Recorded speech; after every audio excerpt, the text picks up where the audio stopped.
LoveLore Library. Chapter 225.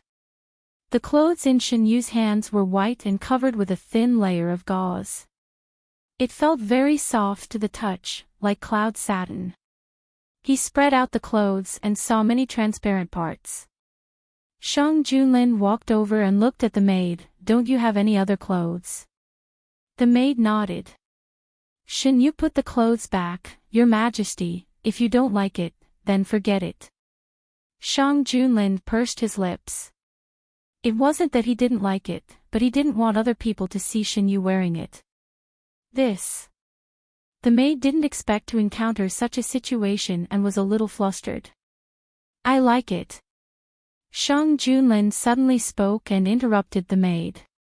Shin Yu didn't seem to notice Shang Junlin's little scheme and deliberately approached him and asked, "Then why did your Majesty ask if there are any other clothes?" There was a hint of teasing in his tone and his eyes were tinged with a smile. Shang Junlin grabbed his hand that was touching his chest. "You really didn't know?" "How would I know if your Majesty didn't tell me?" Shin Yu raised his eyebrows. "Of course, it's because..." Shang Junlin lowered his head and his lips almost touched Shin Yu's earlobe. "I don't want other people to see you wearing this. You can only show it to me." His hot breath sprayed on the sensitive earlobe. In an instant, the earlobe was dyed with a layer of crimson, like a ripe fruit, bright and juicy, tempting to pluck. The seduced man unceremoniously took a bite and gently ground his teeth. This time, it wasn't just the earlobe that was red. The crimson color spread all the way to the overlapping layers of the clothes. Shin Yu's breathing was unsteady. In a trance, he seemed to hear a man's chuckle. The maid was still at the side. She lowered her head and didn't dare to look. Shin Yu didn't want this inexplicable atmosphere to continue, so he interrupted, "Does your Majesty want to wash up?" After walking all the way here, Shin Yu wanted to find a place with water to wash himself. Shang Junlin generously let go of the earlobe that had been ravaged. Due to the angle, even if the maid looked over curiously, she could not see what exactly Shang Junlin had done. She could only see the tall man whispering something into the young man's ear, making the young man blush. "It's already late. Naturally, I should wash up." The maid looked at the clothes on the tray and said awkwardly, "These clothes, bring it along." Shang Junlin was quite curious about the clothes in this place. He was especially curious about how Shin Yu would look after wearing it. The maid carried a tray of clothes and led the way for the two of them. The bathing place was in an empty room. In the middle of the room, there was a steaming pool. Shin Yu came closer and found that it was a hot spring. After making sure that they didn't need anyone to wait on them, the maid put down the things and left. In the blink of an eye, only Shang Junlin and Shin Yu were left. Shin Yu unbuttoned his clothes and walked in. The water temperature was high. After a while, Shin Yu's skin turned red from the steam.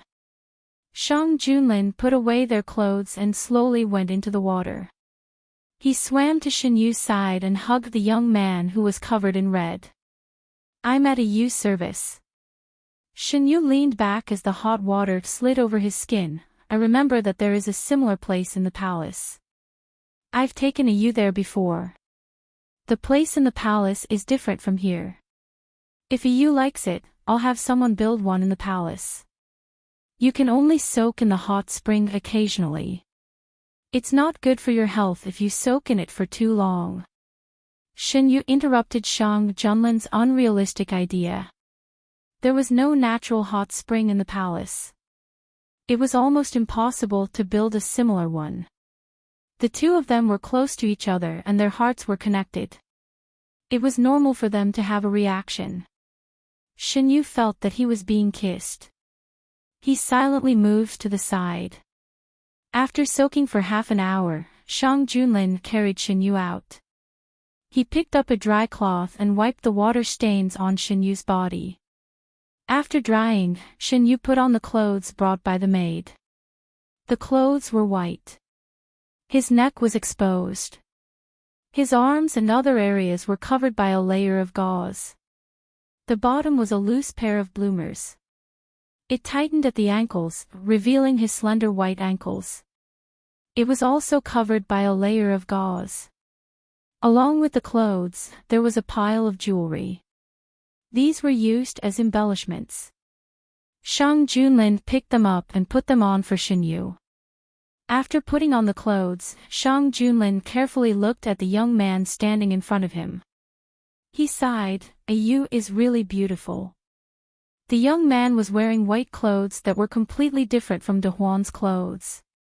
His black hair was loose and his face was light pink because he had just soaked in the hot spring. It was very different from Xinyu's usual appearance. He was like an enchantress from a foreign land. Shang Junlin's eyes darkened. He wanted to imprison such a young man in his arms. He didn't want anyone to see him. He could only smile at him and cry for him. Xinyu was not used to such clothes. He looked sideways and then turned back to look at Shang Junlin, who was wearing the clothes he brought. He said, "Your Majesty, why don't you wear it? Yu wants to see me wear it." Xinyu nodded with interest. "I've already worn it for your Majesty to see. Shouldn't your Majesty also wear it for me to see?" After saying that, Xinyu picked up another set of clothes and handed it to Shang Junlin. Shang Junlin stared at him for a while. "I'll wear it for you after we go back to the room." Xinyu thought about the maid waiting outside. This was someone else's territory, not the palace. Some things were inconvenient. "Then let's go back." Shang Junlin took a cloak and put it on Xinyu. The two of them walked out together. The maid greeted them. "Dinner is ready. Where would you like to eat? Bring it to our room." "Yes." After they went back to the room, the maid brought the dinner. The dinner was very much to Xinyu's taste. Xinyu ate a little more. After he finished eating, he waved the maid away. Shang Junlin took the clothes to the inner room to change. Xinyu was bored and sat outside to wait. After some time, he heard footsteps. Xinyu turned around. He was stunned. He was used to Shang Junlin's noble appearance in the imperial robes. After changing into Ji Shi's clothes, he showed a completely different charm. Shang Junlin's clothes were dark. The style was similar to Xinyu's. The difference was that the man's arms were completely exposed. There was no veil. Instead, they were replaced by gold and jewels. "Does you like it? Your Majesty looks good in this." Xinyu was not stingy with his praise. He stood up and walked towards Shang Junlin. "Now I can understand your thoughts." This was Shang Junlin. Except for himself, Xinyu did not want anyone to see it. "What thoughts?" Xinyu hooked his arms around the man's neck and looked down. He breathed on the man's lips. "Your Majesty, only I can see it. You, only I can see it." Shang Junlin's voice was slightly hoarse. He raised his hand and untied Xinyu's cloak. The white cloak slipped down. Everything under the veil was faintly discernible. He put his hand on her waist and slowly rubbed it through the veil. His breath was taken away. Xinyu raised his head and received the man's fierce kiss. When the kiss ended, Xinyu tilted his head slightly to avoid the man's scorching breath. "When we go back, I will ask the clothing bureau to make a few sets of clothes like this." Xinyu's body trembled slightly when he heard the man's low murmur. "Ha!" He heard the man's low laughter. It was filled with lust. His body was in an extreme state. Any touch would cause the greatest reaction. He wanted to escape, but he had lost all his strength. The veil was dazzling. Xinyu wanted to pull it away, but the man forced his hand away. "You, don't move. Take it away." Xinyu sobbed softly. In front of his eyes was a bizarre scene. He lost track of time. Everything was shaking. His fingers curled up impatiently, wanting to grab something. The man whispered something in his ear. Shinyu couldn't hear clearly. When he regained consciousness again, he didn't know how long it had been. Warm water was poured into his mouth. Shinyu swallowed subconsciously. His dry throat was moistened and the discomfort lessened. He opened his eyes. Shang Junlin, who had changed back into his own clothes, was looking down at him. Seeing that he had woken up, Shang Junlin helped him sit up. Do you feel uncomfortable? Shinyu carefully felt for a moment. Other than the soreness that came from everywhere, there was no other discomfort. He shook his head. After washing up, Shinyu saw Ji Wuwang, who had come looking for him. I have already handed the Moon Lotus to someone in the clan who can lift the banning. They need a few days to discuss the specific treatment. The doctor you brought is also involved. Someone will come over to check on Shinyu's body later and formulate a treatment plan according to his specific condition. Shinyu nodded. Just as Ji Wuwang said, not long after, several members of the Ji clan came to see him. Imperial Physician Gu was with them. They had already learned about Shinyu's physical condition from Imperial Physician Gu. This time, they came to determine how deeply the banning had taken root in his body. Ji Wuwang didn't leave. Shinyu looked at these members of the Ji clan. They didn't look young. One of them had deep wrinkles on his face and white hair. The others seemed to regard him as the leader. During the examination, he spoke. We need some of the young master's blood. How much? Although Shang Junlin knew that this was a necessary process, he was still somewhat displeased. Another person took out a small transparent cup. Fill it up. The cup was sealed. It was half a finger high and very thin. Since knowing that he was a member of the Ji clan, this wasn't the first time Shinyu had been asked to bleed. Where's the dagger? He didn't have much opinion on this matter. I'll do it. Shang Junlin picked up the dagger handed over by the members of the Ji clan. The person holding the small cup opened it and placed it under Shinyu's wrist. Shang Junlin held Shinyu's hand and the dagger fell. The cup was quickly filled. Imperial Physician Gu stepped forward and took out the medicine that he had already prepared for Shinyu. Soon, the wound on Shinyu's wrist stopped bleeding. The cup wasn't big and couldn't hold much blood. Other than the pain from the wound, Shinyu didn't feel anything else. Feeling the hand holding him trembling slightly, Shinyu covered it with his other hand and said softly, "It's okay, Your Majesty." Imperial Physician Gu took Shinyu's pulse and confirmed that the blood loss didn't affect Shinyu. Only then did Shang Junlin feel relieved. Imperial Physician Gu and the other members of the Ji clan retreated. His participation was the result of Ji Wuwang and Shang Junlin's compromise. It just so happened that he was familiar with Shinyu's physical condition. This was something that the members of the Ji clan needed to be able to break the seal. During this time, Shinyu wasn't idle. He wanted to know more about the Ji clan and about his mother. He wanted to inquire about the past with Shang Junlin. Ji Wuwang didn't stop him. He even found a lot of books from the Ji clan and gave them to him. During the day, Shinyu would walk around with Shang Junlin. The Ji clan knew that they were guests brought back by the clan head, so they were very warm to them. Ji Wuwang didn't announce that Shinyu was a member of the Ji clan. Does you like it here? Shang Junlin suddenly asked. Chapter 226. Your Majesty, why do you ask this? Shinyu turned his head in surprise. I feel that you seem to like this place very much. Shang Junlin looked ahead. He would ask this question only because Shinyu had a feeling that he was at ease living in the Ji clan during this period of time. No way. Even if I like this place, it's because your majesty is with me. If I'm alone, it doesn't matter where I am. Shin Yu saw a stall selling snacks specially made by the Ji clan not far away. He pulled Shang Junlin over and said, "Your Majesty, I want to eat that." "Okay," Shang Junlin said in a pampering tone. As they walked and strolled, Shang Junlin would agree to whatever Shin Yu wanted to buy without hesitation.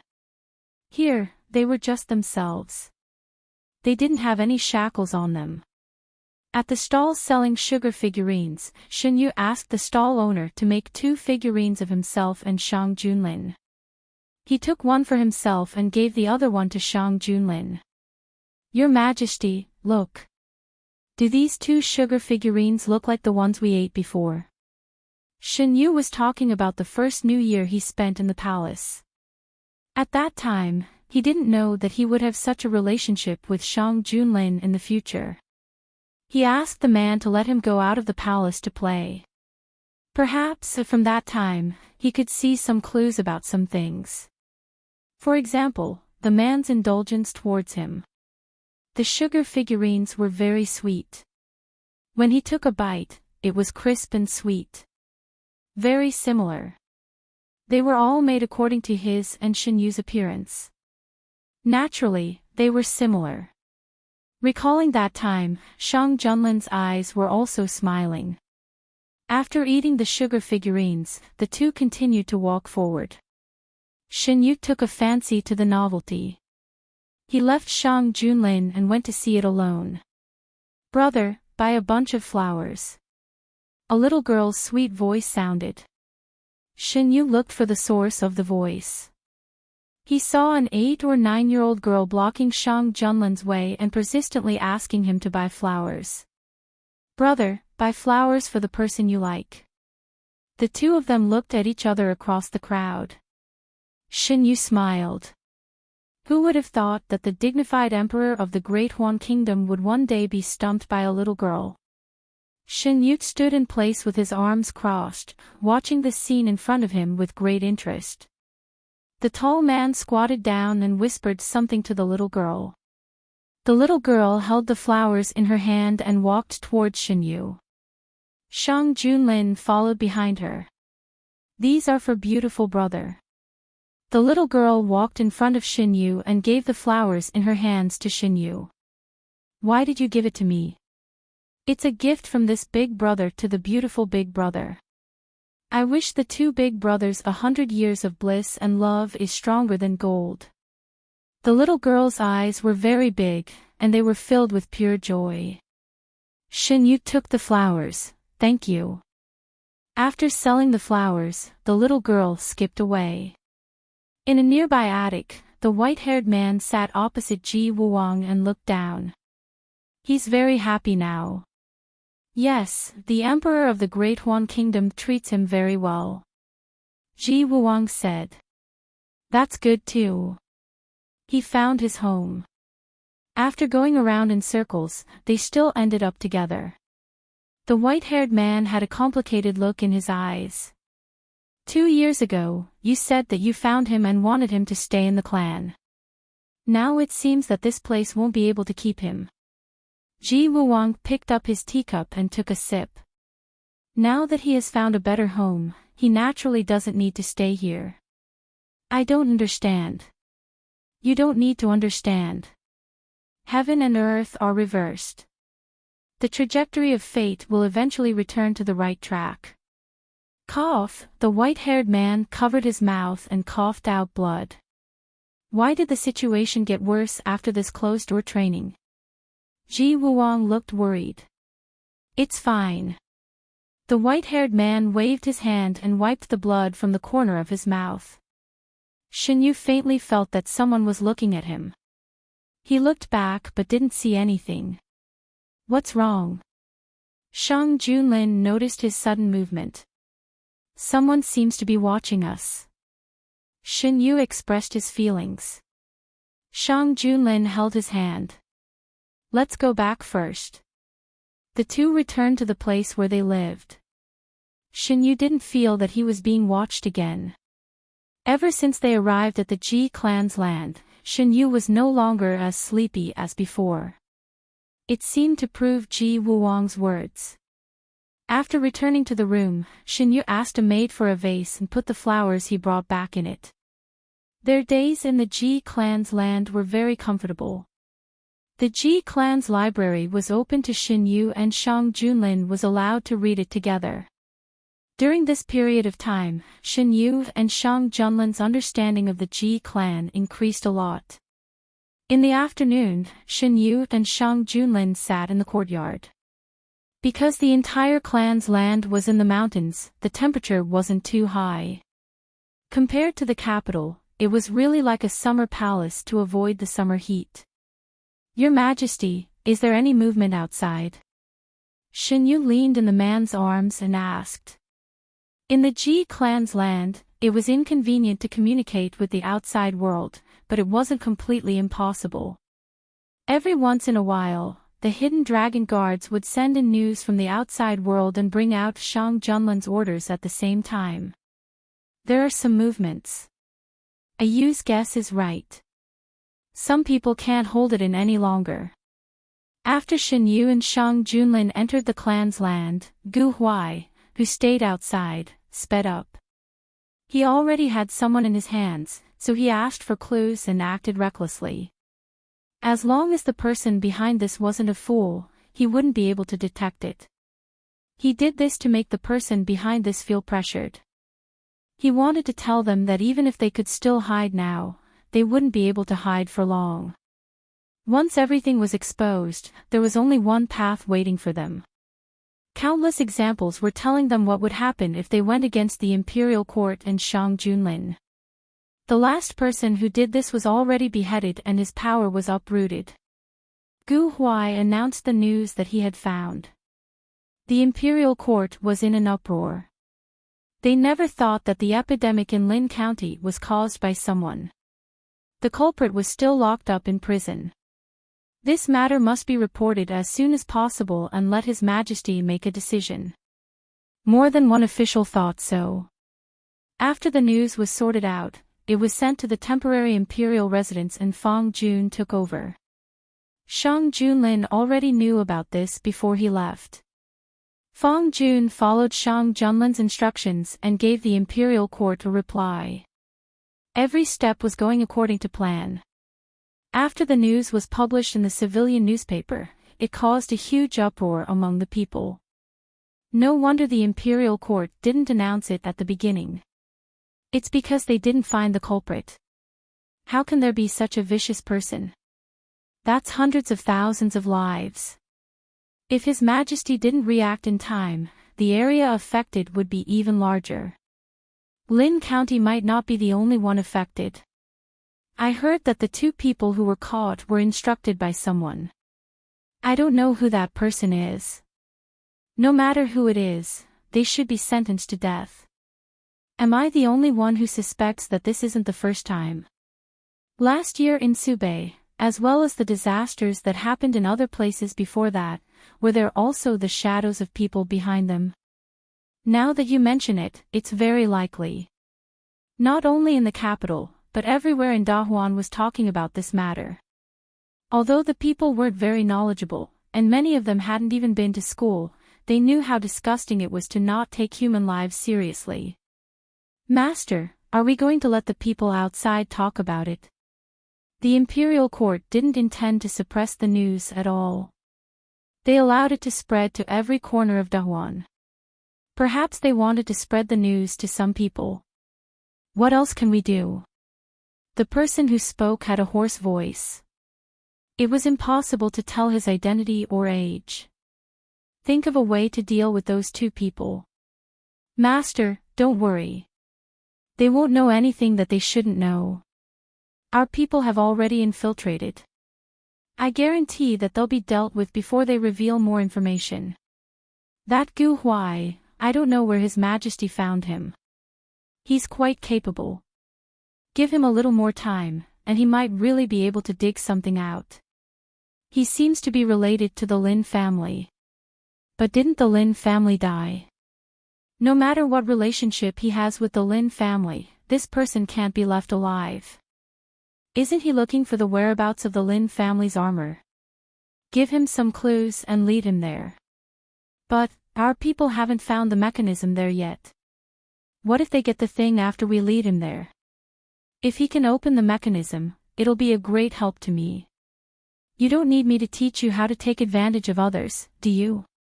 I understand. Shang Junlin received news from the northern desert. Shen Yu was in the Ji family's territory. Yinghua, people couldn't come in for the time being. Shen Yu's source of information came from Shang Junlin. Sometimes, he could get some information from Ji Wuwang. Shang Junlin, the civil strife in the northern desert has reached its climax. Jiang Huiqing is now in the middle of several forces. Yan Zheng has also established a relationship with one of the forces. We just need to consume some of their strength and then we can take action. Shen Yu, it'll be great if we can directly solve the problem of the northern desert this time. Except for the northern desert, other small countries were not a threat to the Dahuan kingdom. As long as the ruler of the Dahuan kingdom didn't seek death, they wouldn't be bullied by others. Shang Junlin, even if we can't do it this time, the northern desert won't become a big force in a short time. We have plenty of time to slowly wear them down. Shen Yu, indeed. After this time, the northern desert will need a lot of time to recuperate. During this time, the Dahuan kingdom can do a lot of things. Under the night sky, Shen Yu and Shang Junlin walked side by side on a path. A crescent moon hung high in the night sky, surrounded by stars. Occasionally, a cool breeze would blow, and the temperature was pleasant. The wind blew the young man's long hair, which fell into Shang Junlin's hands and slipped from his fingertips. The two of them walked along the path. Recently, Imperial Physician Gu would come every day to take Shen Yu's pulse and adjust the medicine according to his physical condition. Because the process of removing the withdrawal guide was dangerous, his body must be adjusted to the best state before it was carried out. After a period of recuperation, Shen Yu's complexion recovered a lot. Why is the withdrawal guide suppressed here? What exactly is it? Shen Yu still couldn't figure it out. He flipped through many books in the Ji family's collection, but there was almost no introduction to the withdrawal guide. When he asked Ji Wuwang, he said that it was because the withdrawal guide was a forbidden technique of the Ji family. Other than the chosen people, no one else knew about it. Even he didn't know much about it. Shang Junlin held Shen Yu's hand. The young man's body temperature was still cold. Only after holding his hand for a long time could he feel some warmth. I have already asked the hidden dragon guards to investigate. In this place, there are very few people who know about the existence of the withdrawal guide. In the end, we might have to ask the people who removed the withdrawal guide for you. I have also asked Imperial Physician Gu to find out. When there is news, he will inform us. Unknowingly, the two of them walked on a path that they had never stepped on before. When they reacted, a dark door appeared in front of them. Shen Yu stopped walking. He didn't know why, but his heart was beating faster. What is this place? They had lived here for so long, but they had never seen such a place. Creak, the door opened in front of the two of them. Since you are here, why don't the two of you come in and have a seat? A low cough came from inside the room. Chapter 227. Shen Yu looked at Shang Junlin and felt his hand being grabbed. The two of them looked at each other and stepped into the door. The room was dark, but as they walked, it gradually lit up. In front of them, a white-haired man was sitting in front of a desk, as if he had been waiting for a long time. Shen Yu looked at the man in front of him. Although he had white hair, his face looked like he was in his 20s. Only his eyes contained the vicissitudes of life, and one could tell his real age. Who are you? After Shen Yu came to the Ji clan, under the guidance of Ji Wuwang, he met many people in the clan. The features of the man in front of him were so obvious. If he had seen him before, it was impossible for him not to have any impression of him. However, this man gave him an inexplicable sense of familiarity. "I'm just an inconspicuous elder." The white-haired man put down the book in his hand. "Aren't you curious about the existence of Jiayin? There are many books here that can help you solve your doubts. You asked us to come just for this." Shen Yu was suspicious. "You can take a look first. I believe you have verified it yourself. There are many things that you can't ask from others. The doubts in your heart can be answered in this attic. It would be a waste not to take a look at the answers that were delivered to his door." At this time, the room was even brighter. Shen Yu saw that there were bookshelves all around. This was obviously a library, but they didn't notice it on their way here. "What you want to know is in the third cabinet in the second row on the left." Shen Yu pulled Shang Junlin to the place the white-haired man said. There was only one thick book here. Shen Yu picked it up and looked at it. The book was very new, and it didn't seem to have been there for a long time. After opening it, the content inside was written in the Dahuan character. There were some differences between the characters commonly used in the Ji clan and the Dahuan character. Shen Yu thought that it would take some time to read it, but he didn't expect that the characters were changed to the Dahuan character. On the other side, there were tables and chairs. Shen Yu and Shang Junlin walked over and sat down. They opened a book and started reading together. The first half of the book introduced the origin of Jiayin. It was said that the ancestor of the Ji family found a strange-looking little beast when he was gathering herbs in the mountains. He brought the little beast back to raise it. Later on, the little beast passed away. The ancestor of the Ji family used the little beast as a raw material to create a magical spell and named it Jiayin. By relying on this little beast, the Ji family's ancestor learned how to borrow the power of the gods, determine life and death with a single word, predict the future with a single word, and all kinds of abilities that did not conform to common sense.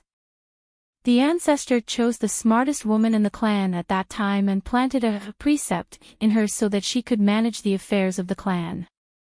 Those who received the precepts would become more intelligent, and it would be easier for them to grasp the Ji family's abilities. They would also be able to ensure that they would not age. Only after each generation of people who received the precepts died would the next generation appear. The chosen one would be known as the saintess who served the gods. She would have to dedicate everything to the gods. She would not be allowed to marry or give birth to the next generation. After hundreds of years of evolution, the Ji family went from being weak to being strong. When it was at its peak, the Ji family was equivalent to a country. Nothing could escape the principle of decline after the peak of prosperity. The Ji family was the same. After its peak, it quickly fell. Because it had offended too many forces at its peak, the Ji family had to go into hibernation again. Shen Yu also found that each saintess of the Ji family would not be in office for more than 30 years. The book did not say how these saintesses died. It only said that when a saintess died, a new saintess would naturally appear and take over the position of the previous saintess. The content of the book was not long, so it did not take much time to finish reading. Shen Yu put down the book and walked in front of the white-haired man. My mother took the Jiayin and fled from the Ji family. Then, who is the current saintess of the Ji family? According to the book, there had never been a situation where two saintesses existed at the same time in the Ji family. There is no saintess in the Ji family now. The white-haired man's expression changed for a moment, but it quickly returned to being expressionless. Your mother is not here, so the family cannot choose a new saintess. Combining all the conditions, you are actually very suitable. Shen Yu quickly reacted. You mean, to be the saintess, one must be under the Jiayin ? You can understand it this way. Without the Saintess, the mystery of the Ji family will gradually disappear. Your mother has already left for more than 20 years. At most, in another 10 years, the mysteries of the Ji family will no longer exist. Ji Wuang asked me to come back because he wanted me to be the Saintess? If it was not so, Shen Yu could not understand why Ji Wuang would go through so much trouble to go to De Huan's capital to find him. You can ask him for the answer yourself. He has no intention of harming you. As he spoke, the white-haired man covered his mouth and coughed a few times. Blood seeped out between his fingers. Are you okay? Shen Yu felt that compared to him, this person was more like a seriously ill person. Shang Junlin had been silently standing behind Shen Yu. Only when Shen Yu asked if Ji Wuang wanted him to stay did his body slightly tense. The white-haired man took out a handkerchief and wiped away the blood with ease. I'm fine. The person that Ji Wuang brought back once said something. Ji Wuang said it was nonsense. I want to know if the people of your family can really predict the future. Shang Junlin suddenly spoke. Actually, the future is uncertain. Different choices will lead to different futures. The people of the Ji family can do divination, but what we can see is only one of the paths. As for what the future will be like, no one will know until the very last moment. You can treat it as real, or you can treat it as nonsense. The white-haired man seemed to be exhausted. After saying this, he showed the intention of sending them off. After the two left, Ji Wuang walked out from the secret door. Why did you tell them this? You were willing to disregard the survival of the Ji family and agreed to remove the seal for him. What's wrong with me telling them the truth? There was one thing that they didn't say. Before Shen Yu, no one had ever removed the seal alive. Why was it that after the death of the previous Saintess, a new Saintess could be found so quickly? Because there was only one copy of the seal. It had been preserved until now using the lives of generations of Saintesses as nourishment. If one wanted to obtain extraordinary power, they had to pay a price. Now that the situation outside is stable, even without the barrier, the Ji family can still live well with the medical skills passed down. There's no need to be restrained for generations because of some unimportant things. Ji Wuang said. If he had thought like you back then, would there be such a situation today? What about you? What kind of future did you see 2 years ago? Why did you suddenly change from stopping me to standing by my side? I saw it, destruction and hope. In the next few days, Shen Yu didn't go out with Shang Junlin. He had to start the final preparations for removing the seal. He had to soak in the medicinal bath for 2 hours every day. The water in the tub was light green. As Shen Yu soaked in it for longer, the color of the water would gradually fade and eventually become transparent white. When he was soaking in the medicinal bath, Shang Junlin would accompany him. Shen Yu rested his arms on the edge of the tub and smiled at Shang Junlin. Your Majesty, tell me a story. Cold sweat kept oozing from his forehead. This medicinal bath was extremely stimulating to the body. When Shen Yu first soaked in it, even though the Ji family had warned him in advance, he still almost jumped out. It was too painful. It was like countless needles dipped in salt water were piercing his skin and stirring inside. Especially when he first soaked in it, Shen Yu was in so much pain that he couldn't feel anything outside. When the pain subsided, he found himself biting Shang Junlin's arm. His mouth was full of the taste of blood. He saw the heartache in the man's eyes. He saw that the man wished he could take his place. Suddenly, he didn't feel so painful. Later on, in order to divert his attention, he would talk to Shang Junlin. Although most of the time, he was listening to Shang Junlin. What does you want to hear? Shang Junlin's voice was gentle. His master tried to hide the heartache in his voice. I want to hear about your Majesty's past. Okay. The man's voice was low and gentle. As Shinyu listened, he seemed to see the Shang Junlin of that time. The young boy who shined on the battlefield. He had never seen the Shang Junlin before. Shang Junlin was very patient. Even if the story was repeated several times, his tone didn't change at all. When it was time, he carried Shinyu out of the tub, wrapped him up, and put him in the room next door. At this time, Shinyu had no strength at all. He leaned on Shang Junlin and looked up at him. Your Majesty, don't frown. After tidying up Shinyu, Shang Junlin called the people waiting outside to examine Shinyu's body. Imperial physician Gu first took Shinyu's pulse, then the other Ji family members. Finally, he took a drop of blood. Shinyu lowered his eyes and looked at his fingers. There were many wounds on his fingertips. Shang Junlin held his hand. Imperial physician Gu said that the preparations are almost done. In a few days, you won't have to suffer anymore. Every time he saw Shinyu in pain, Shang Junlin's heart felt like it was being cut by a blunt knife. At first, when Shinyu saw his uncomfortable appearance, he wanted to ask him to go outside so that he wouldn't feel uncomfortable.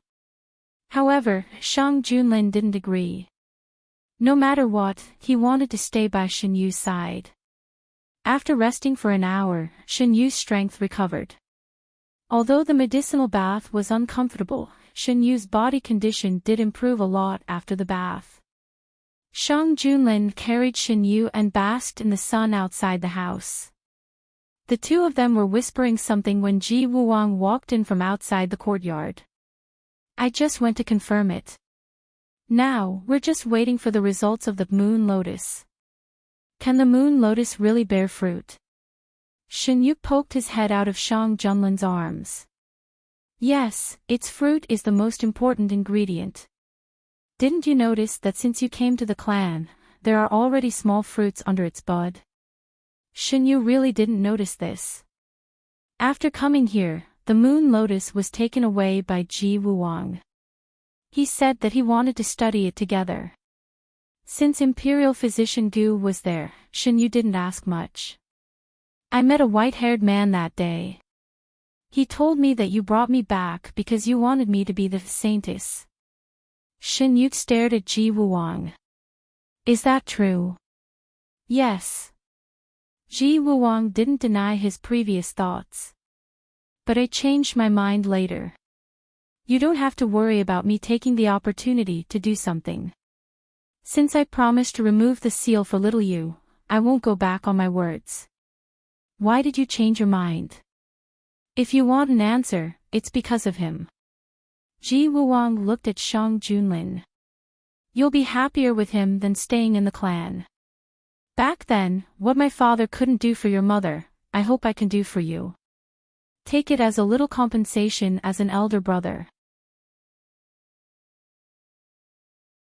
Chapter 228. I came to find you today because of another matter. I got some information from the people who were captured. It has something to do with you. Do you want to hear it? Ji Wuwang went straight to the point. Is it Ju Wang? Shinyu patted Shang Junlin's arm. Shang Junlin carried him up and sat down in another place. I sent people to investigate Ju Wang. In the end, they could only find his origin in Su Bei. There was nothing earlier than that. It's normal that you couldn't find anything. Ji Wuwang sat down opposite them. He used to be a member of the Ji family and lived in the Ji clan. Naturally, you couldn't find anything earlier than that.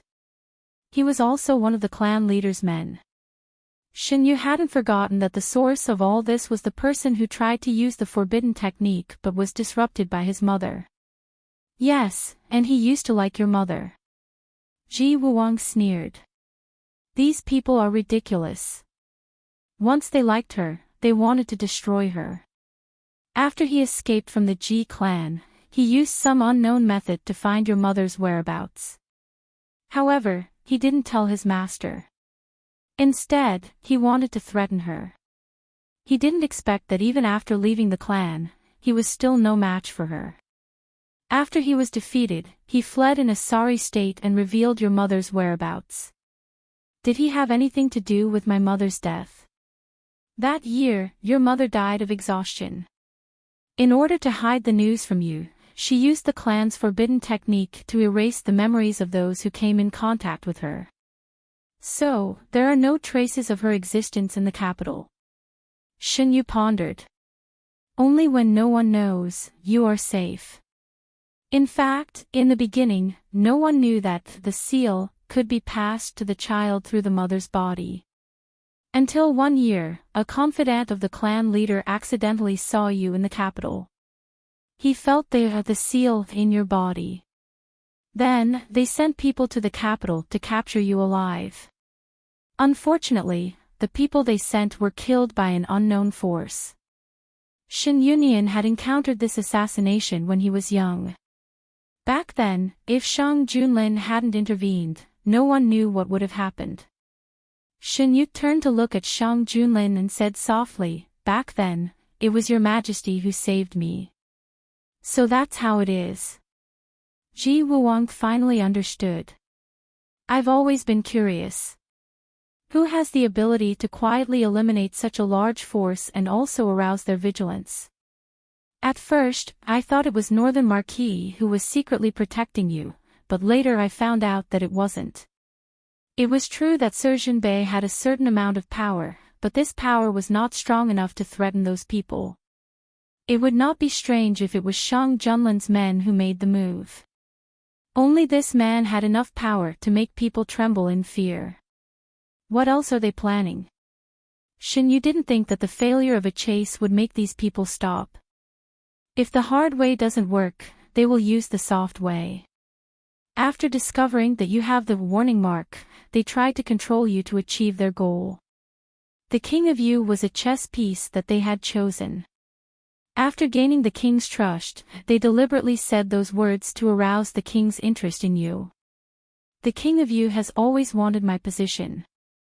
With such an order, how could he let it go? Thus, he began to secretly approach Au and Northern Marquis' concubine's son. If he succeeds, Au will definitely follow him. Maybe he will follow him to his fief. Once he leaves the capital, they will have less scruples if they want to make a move. Shang Junlin spoke out his guess. Shin Yu thought of his previous life when he arrived at the fief of the king of Yu. He had been sick for a long time. He thought that it was normal for him to be in poor health. Now, it seemed that this matter was a question mark. During that time, he was muddle-headed. It was hard to guarantee that the people who escaped from the Ji family didn't do anything to him. They have good intentions. They want you to work for them. Ji Wuang recalled the scene in the dungeon. His face turned colder. The man was tied to the rack. There wasn't a single part of his body that was unharmed. Blood flowed from the corner of his eyes. He laughed wantonly. His tone was mixed with thick malice. Since she ruined our plan, isn't it appropriate for her child to pay for it? It's a pity that the king of Yu is a good-for-nothing.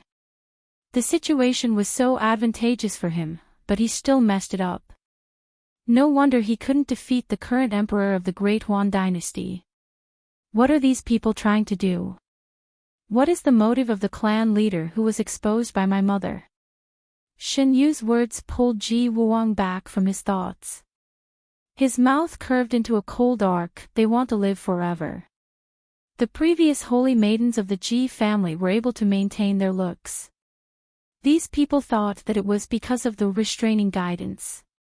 Of course, this is the truth.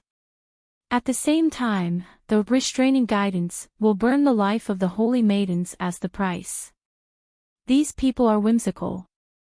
They think that by consuming the heart blood of those who are under the restraining guidance, they can avoid the negative effects of the restraining guidance and achieve the effect of eternal beauty. Shin Yu only felt a chill. Shang Junlin felt that something was wrong with him. He hugged him tightly. His heart was filled with fear and uncontrollable anger. The person he couldn't bear to hurt was actually coveted by others. Can it really be achieved? Shin Yu asked. Ji Wuang shook his head. No, but those people have already gone crazy. They believe it without a doubt. That year, your mother found out that there was something wrong with the death of the previous holy maiden. She secretly investigated and found out about this matter.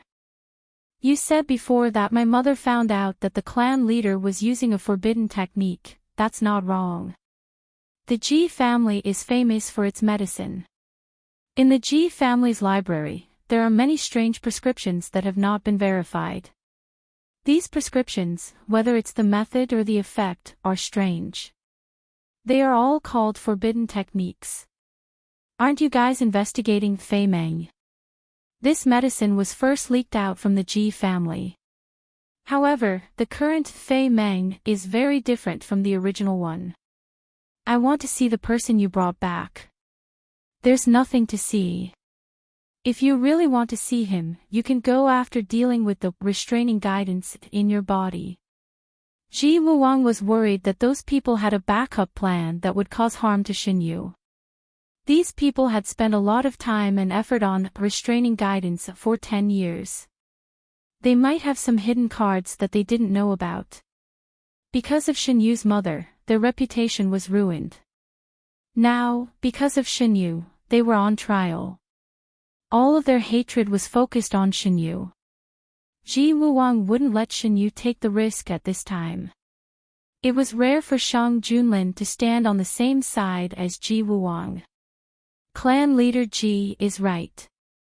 If Yu wants to see those people, he can go after his body recovers. Shin Yu wasn't in a hurry to see those people, so he agreed. He thought that some of the mysteries of his previous life might be solved soon. Shin Yu's days in the Ji family were as usual.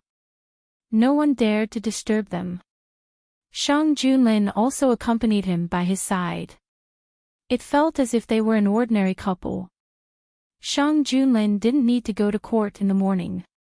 Every day, when Shin Yu woke up, he could see him by his bedside. After washing up, the two of them would have breakfast together. Then, they would go shopping and buy some small things.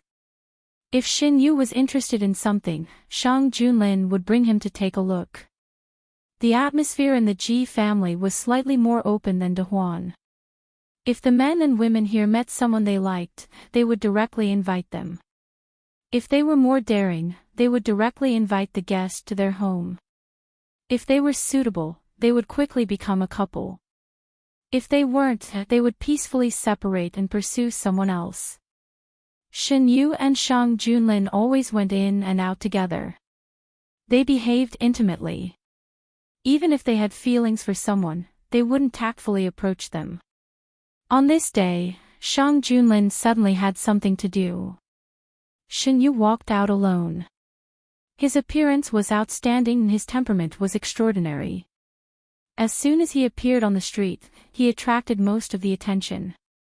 Shin Yu walked to a stall that sold small things.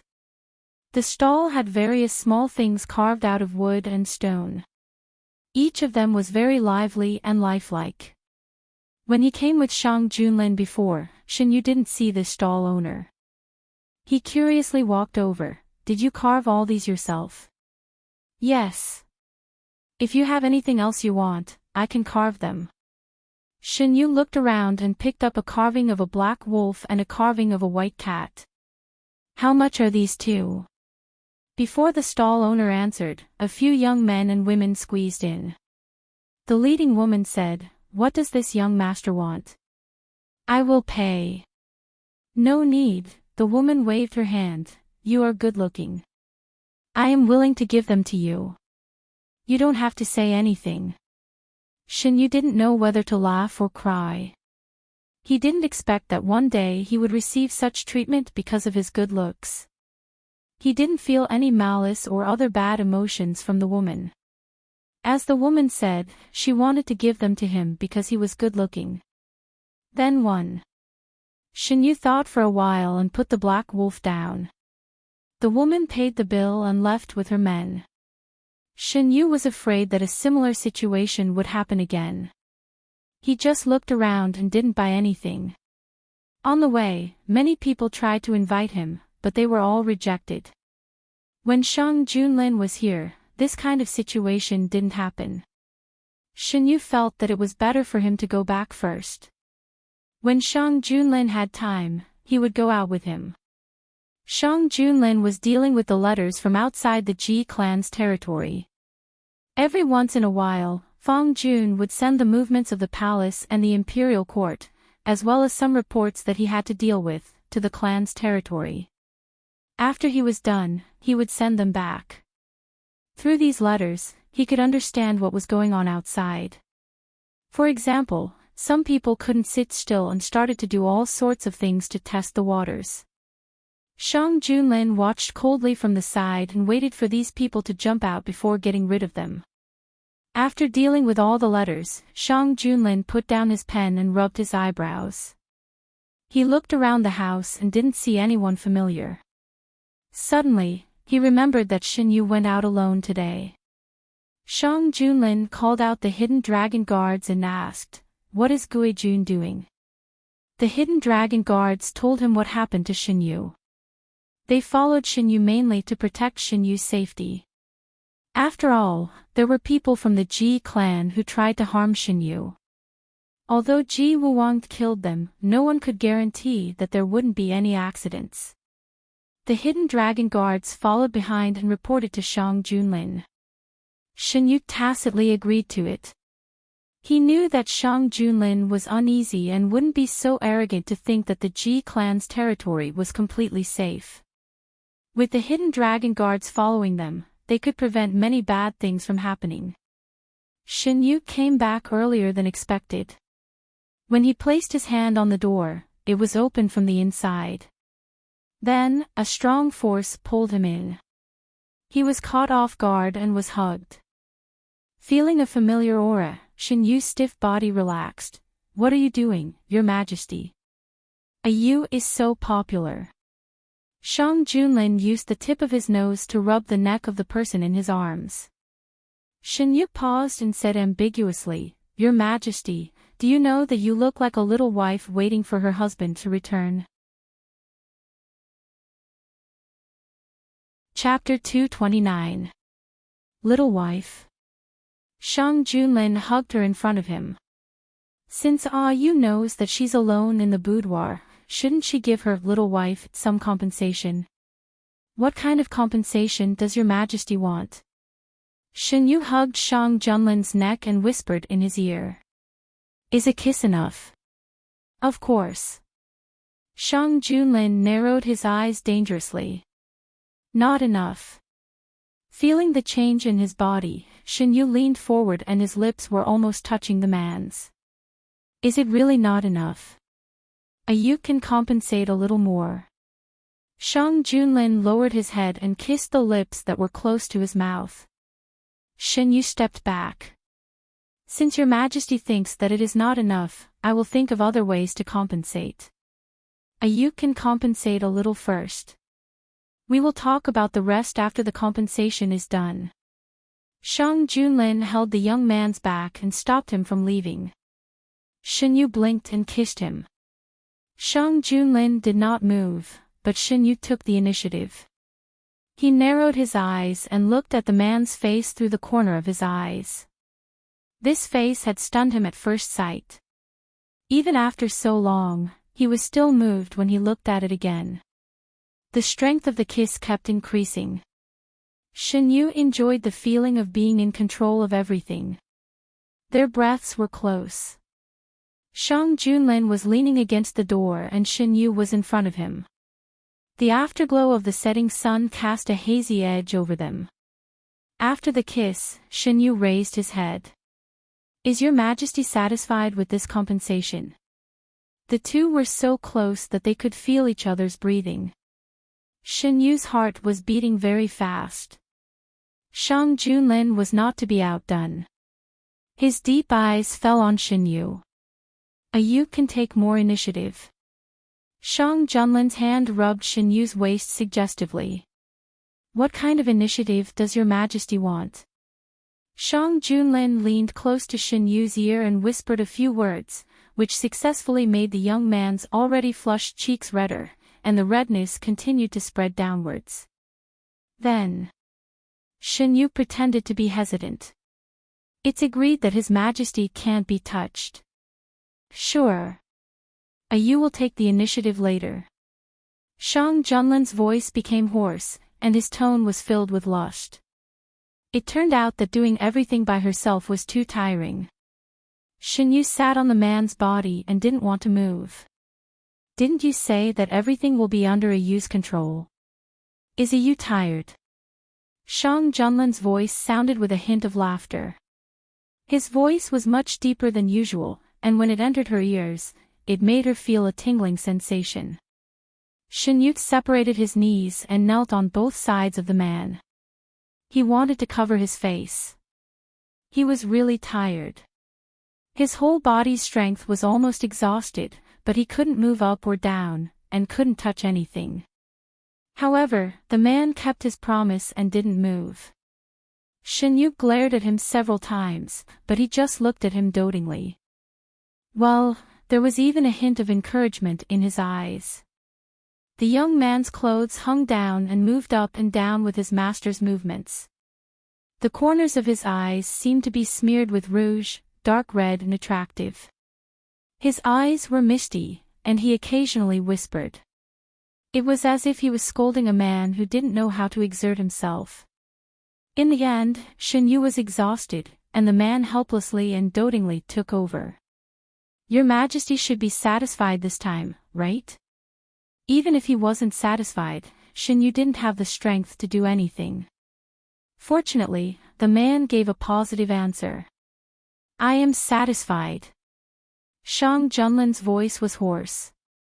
If you are satisfied, shouldn't your Majesty let go of me? Shen Yu moved his body, and his eyes fell on the man's arm around his waist. Upon hearing this, Shang Junlin slightly loosened his arm, but he didn't really let go of Shen Yu. He just made more space between his arms. Shen Yu didn't insist on getting up and leaving. He leaned on the man's shoulder and slowly calmed his breathing. Your Majesty knows what happened to me outside. It's better to go out with your Majesty. No one will disturb us. Without waiting for Shang Junlin to answer, Shen Yu sighed with emotion. Speaking of this, Shang Junlin's jealousy, which had been suppressed with great difficulty, surged again. He always knew that Shen Yu was very popular. When the two of them went out together, in places where Shen Yu didn't notice, he used his eyes to stop many people who tried to talk to them. It wasn't that no one came forward, but that he noticed them in advance and stopped them. Naturally, he wouldn't say these words to Shen Yu. He stroked Shen Yu's long hair, and said, I will spare some time in the future to accompany you. Shen Yu remembered the reason why he went out alone this time, and looked around. Your Majesty, have you finished dealing with your affairs? Shang Junlin hugged Shen Yu's waist and pulled him into his arms. The Prime Minister and Fang Jun can deal with the affairs of the Imperial Court. I just need to take a look. Did anything major happen in the Imperial Court? Counting the days, they had been out for more than 20 days. No, but Gu Huai made a big discovery. Shang Junlin stood up with Shen Yu in his arms, walked to the clean soft couch, and sat down. The soft couch in the room was very similar to the one Shen Yu had in the Imperial Palace. It was specially arranged by Ji Wuwang. It was probably made according to Shen Yu's preferences. The other appliances were also made to fit Shen Yu's living habits as much as possible. General Gu found a new clue about Fei Meng. This was the first thing Shen Yu thought of. It's another matter. Do you remember what Grand Tutor Xing said before? The previous emperor left behind a batch of battle armor. Gu Huai found the whereabouts of this batch of battle armor and has already led people to look for it. Even when De Huan was at its most prosperous, it wasn't easy to mass-produce battle armor. Because the Lin family had protected the country for generations, in addition to having an elite army, they also had a batch of expensive battle armor.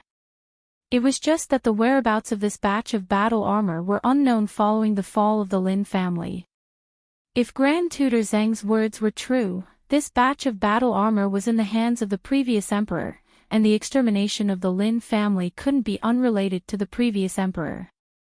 It doesn't feel normal to suddenly have news of their whereabouts at this time. Shen Yu knew that Shang Junlin had always sent people to search for the whereabouts of these things. It didn't make sense that they couldn't find any news before, but now the news came to their doorstep. Shang Junlin, the mastermind behind this, might want to take advantage of this opportunity to do something, but Gu Huai wasn't completely unprepared.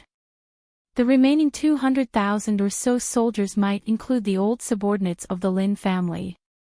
I gave the Lin family's military seal to Gu Huai in case of an emergency. Shen Yu, back then, the Lin family had so many soldiers under their command. Other than the ones that got into trouble with the Lin family, what about the rest? Shang Junlin, the ones that got into trouble with the Lin family were the most direct descendants of the Lin family. This is one of the reasons why the people left behind by the Lin family in the capital couldn't resist at all. Some of the remaining people were merged into other armies, and some of them are still missing. Your Majesty suspects that these people were detained by the previous emperor. It wasn't impossible. Otherwise, where did the previous emperor's 500,000 soldiers come from? When Gu Huai investigates, we'll know the result. Shang Junlin called for hot water. The two of them washed up, and the sky was already dark. After Gu Huai received Shang Junlin's reply, he led people to follow the clues to find the missing armor. He got the clue by chance. After searching for so long, he still couldn't find it. Suddenly, it appeared at this moment. Even if the disguise was very good, Gu Huai knew that there was someone behind this. General, it's just in front. Gu Huai retracted his thoughts and looked ahead. In the endless mountain range, there were few signs of human habitation. Besides them, there seemed to be no one else around. Gu Huai raised his hand and gestured for them to move. The group of people quietly walked into the deep mountain. According to the map, they went around a winding path, and what appeared in front of them was a stone door embedded into the stone wall. No wonder we couldn't find it before. It was hidden in such a deep place. A soldier sighed. General, what should we do next? The stone door in front of them was about the height of 3 people. It would be difficult to open it without strength. There were some patterns carved on the stone door. They felt that these patterns were familiar, but they couldn't remember where they had seen them. Gu Huai looked at the patterns on the stone door. His eyes were filled with an indescribable emotion. This was the pattern on the Lin clan's emblem. Gu Huai could forget anything but this. There was a groove on the stone door. Gu Huai dismounted, walked to the stone door, and placed the Lin clan's military seal that Shang Junlin had given him. The size was just right. Rumble, after a loud noise, the stone door that had been sealed for more than a decade slowly opened. Gu Huai led people in. On the other side. How's the progress? Master, they've already gone in. They're still young and not cautious enough. Since the fish have taken the bait, tell the people over there to act according to the situation. Yes. A silent massacre was brewing in the dark. Who was the hunter and who was the prey? Until the end, who could guess? Shen Yu rested for a night. When he heard Ji Wuwang say that the moon lotus had borne fruit, he dragged Shang Junlin to take a look. The moon lotus was raised alone in a large hole. According to Ji Wuwang, this was the sacred place of the Ji clan. It was also where the moon lotus originally lived. When Shen Yu and Shang Junlin walked in side by side, they immediately saw the moon lotus bathed in sunlight. Under the sunlight, the entire flower seemed to be glowing. In the middle of the huge flower bud, there was a small fruit sleeping quietly. Shinyu approached and looked at the round ball in the flower. Is this the fruit of the moon lotus? Yes. How long will it bloom? Shinyu originally thought that the flower would wither when it bore fruit. However, the flower in front of him was full of vitality and showed no signs of withering at all. It can take as long as it takes. The fruit in the flower is the essence of the flower. When the fruit ripens, it will naturally fall. Those people said that the time is almost up. This meant that the warning in Shinyu's body could be removed soon. As Shinyu approached, one of the leaves of the moon lotus bent towards Shinyu. Although Shinyu was talking to Ji Wuwang, he still noticed it. He pointed at the flower and asked, "Is it conscious?" "How is that possible?" Ji Wuwang chuckled. "It seems to like being close to me." Shinyu told him what had happened in the palace. Because of the warning in your body, the two interact. As long as you get close, it will unconsciously lean towards you and act very close to you, Ji Wuwang explained. So that's how it is. Shinyu continued to look at the flower in front of him. It was different from the palace. Here, the moon lotus was planted in the water. The water was silvery white. Ji Wuwang said that this was a special nutrient that could promote the moon lotus to bear fruit. Under the sunlight, the water was sparkling. Suddenly, a black shadow dashed out from who knows where and headed straight for Shinyu. Shang Junlin quickly pulled Shinyu into his arms. At the same time, Ji Wuwang made his move. As soon as the black shadow approached, it was restrained. It was a child in his teens. He looked at Shinyu with eyes full of hatred. Chapter 230. Shinyu was protected in the man's arms and could feel the man's anger. Is this what you meant when you said that you had solved the problem in the clan and that no one would harm you? Shang Junlin's tone was cold and filled with killing intent. It's my negligence. Ji Wuwang sighed. I will give you an explanation. The commotion inside alerted the people outside. Not long after, the Ji clan's guards rushed in and took over the child who wanted to assassinate Shinyu from Ji Wuwang's sword. Shinyu then realized that the child was holding a sharp dagger in his hand. The dagger glowed blue under the sunlight. It must have been coated with poison. Shang Junlin also noticed this and his voice became colder. You should give us an explanation. Why did he encounter an assassination attempt in the sacred ground, which was said to be the safest place in the world? Who arranged this behind the scenes? How did this child manage to escape the layers of guards and hide in the sacred ground? What was his identity? Countless questions lingered in his mind. The most important question was, other than this child, was there anyone else who wanted to harm Shinyu? There can't be any mistakes in the process of removing the seal. During this period of time, I will carefully investigate the situation in the clan again. Ji Wuwang's expression was also very ugly. Before he left for Dahuan City, he had already cleaned the entire Ji clan. He didn't expect that there would still be a fish that escaped the net. Shinyu sized up the child who was being restrained by the guards. He was very sure that after he came to the Ji clan, he didn't make any enemies. Then, this hatred could have been passed down from his mother's generation. Why do you want to kill me? Shinyu looked into the child's eyes and asked. The child said something softly, but Shinyu didn't hear it clearly. After that, he pursed his lips and didn't say anything else. Shinyu believed that Ji Wuwang would give him a satisfactory explanation and wouldn't waste any more time on this child. Shang Junlin was in Shinyu's embrace.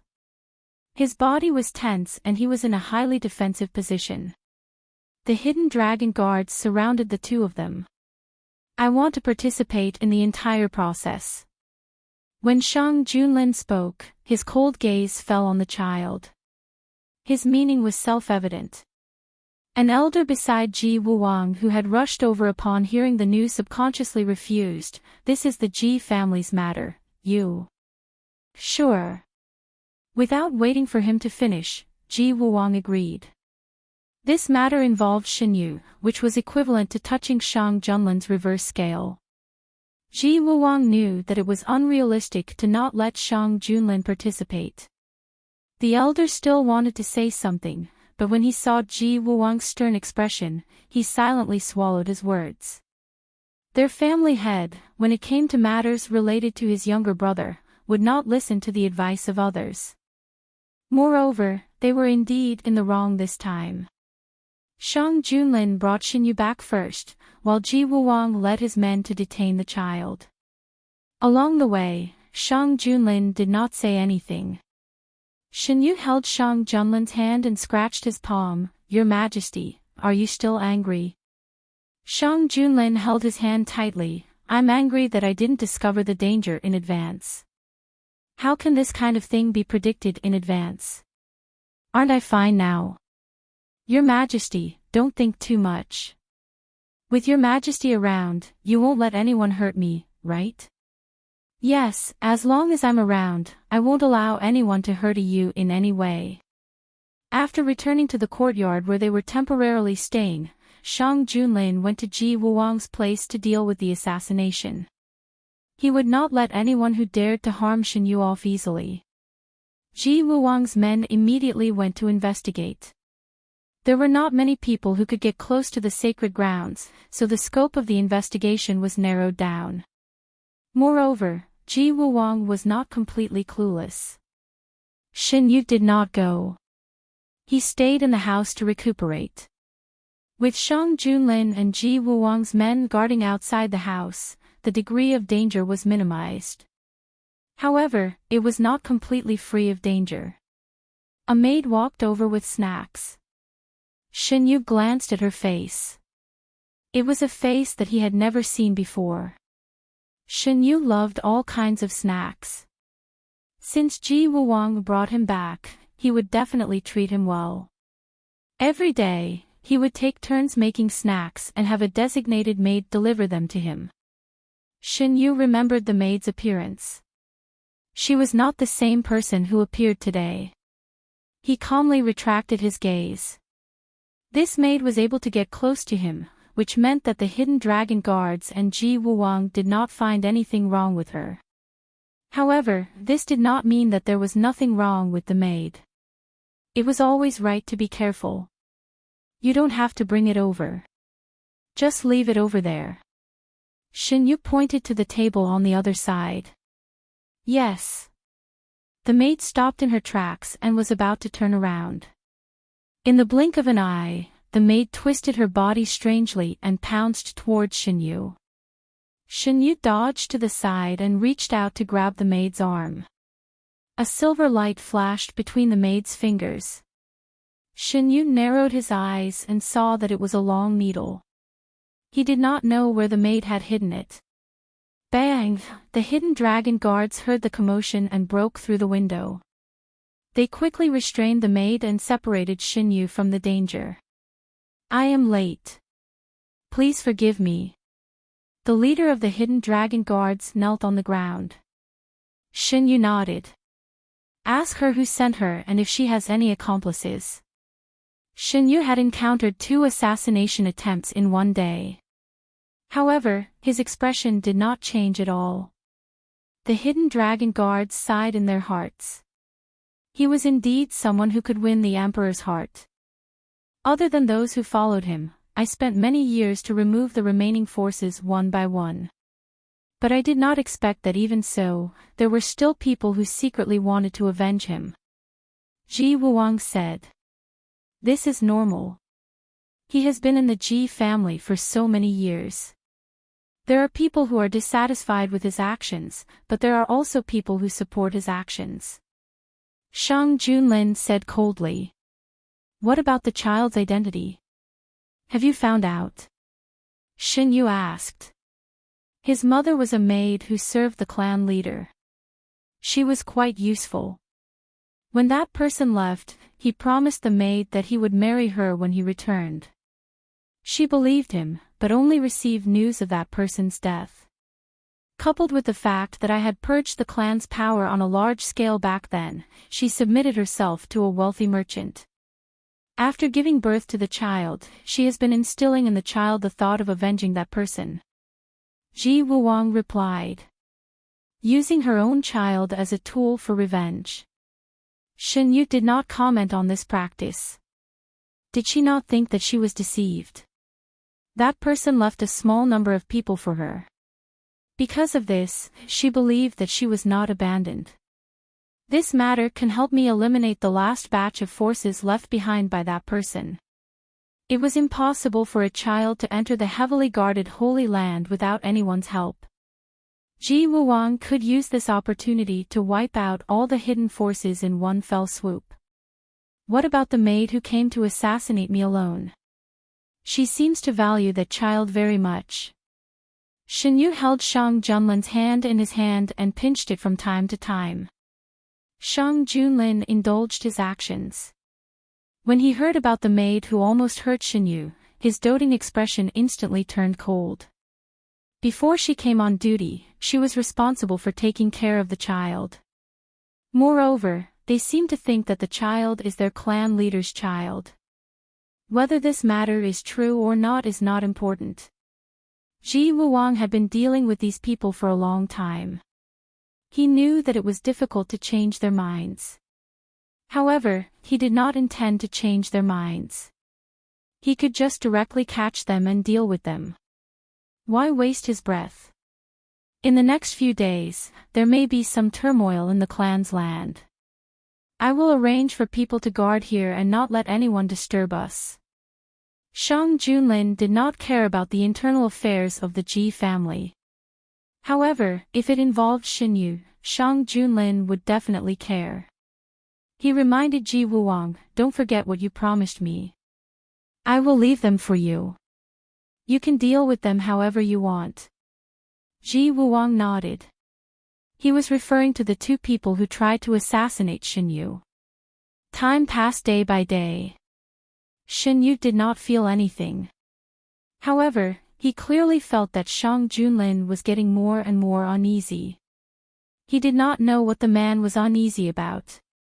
Whenever he asked during the day, Shang Junlin would change the topic. Chapter 231. I didn't. Shang Junlin subconsciously retorted. Shen Yu frowned. "Your Majesty, you can't fool me." Shang Junlin was silent. Of course, he knew that he couldn't fool Shen Yu with his condition, but how could he say it? Could he say that it was because he had a dream and he was afraid of losing Shen Yu? His thoughts drifted back to a few days ago. In his dream, Shang Junlin saw Shen Yu slowly closing his eyes as his vitality dried up. It was like a magic spell. Even though he woke up and knew that it was fake, Shang Junlin couldn't help but think about it again and again.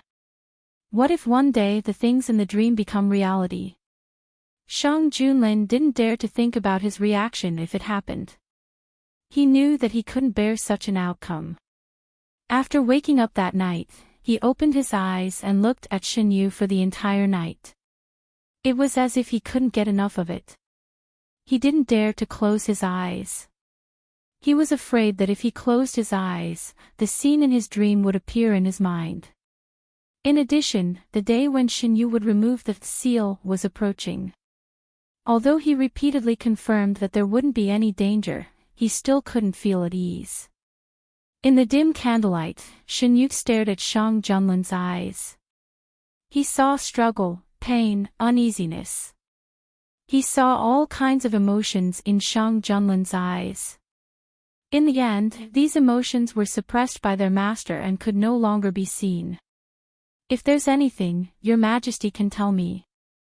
Don't keep it in your heart," Shen Yu said in a soft tone, as if he was coaxing Shang Junlin. "Your Majesty, you can tell me. I don't want Your Majesty to fall again when I get better. What I want is a healthy Your Majesty who can walk down the path with me." Shang Junlin hugged Shen Yu even tighter. Their bodies were tightly pressed together. Their body heat was transmitted to each other through their thin clothes. Gradually, they became indistinguishable. Zhen had a nightmare. Shang Junlin pressed Shen Yu's head on his shoulder, not letting him see his face. In the dream, there was only a Yu, there was no Zhen. In the end, a Yu was also gone. His Majesty also said that this is just a nightmare.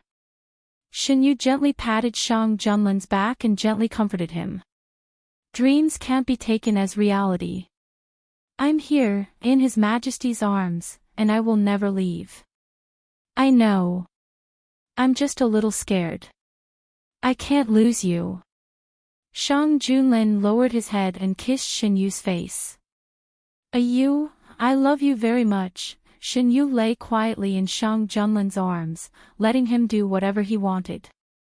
His Majesty won't lose me. I also like His Majesty very much. I like His Majesty more than anything else. His Majesty has already provoked me and taken root in my heart. Even if one day you want to regret it, I won't allow it. This was the first time Shen Yu showed possessiveness towards Shang Junlin. Not only did it not make the Emperor of Dahuan dissatisfied, but it also soothed the uneasiness in his heart. He rubbed the young man in his arms, and his voice was filled with excitement. Zhen won't regret it. Yu can't regret it either. Yu's heart towards Zhen will never let you down. You can't let Zhen down either, no matter what. Shen Yu raised his head and found the position of Shang Junlin's lips. He took the initiative to kiss them. Okay, it's a promise. After an open and honest conversation, Shang Junlin's condition seemed to be better. Shen Yu could roughly guess that the man's uneasiness came from his own body. After getting rid of the warning in his body, he would have plenty of time to calm Shang Junlin's heart. Ji Wuwang's purge was very fast. After a few days, the Ji clan quietly lost some people. These people didn't have a strong sense of presence, so even if they suddenly disappeared, no one would notice anything wrong. Shang Junlin would occasionally go out to discuss matters with Ji Wuwang. Shen Yu didn't participate, so he didn't know what they talked about in private. His daily life was very simple. As he couldn't think too much, many things were directly handled by Shang Junlin and Ji Wuwang. They didn't come to him. After the assassination that day, the people serving him changed. Shen Yu could feel from the words and actions of some of the servants that they weren't simple servants. Shen Yu's side was protected by the hidden dragon guards and Ji Wuwang's men. The previous incident had left a shadow in their hearts. They definitely wouldn't allow something similar to happen again. Imperial Physician Gu continued to take Shen Yu's pulse once a day. Then, he would discuss with the person in charge of removing the warning in the Ji clan how to minimize the harm to Shen Yu's body. The Ji clan's library had a lot of unique medical books. As the imperial physician in charge of nursing Shen Yu's body, he could borrow these books. During this period of time, Imperial Physician Gu had absorbed a lot of knowledge. This situation is very special.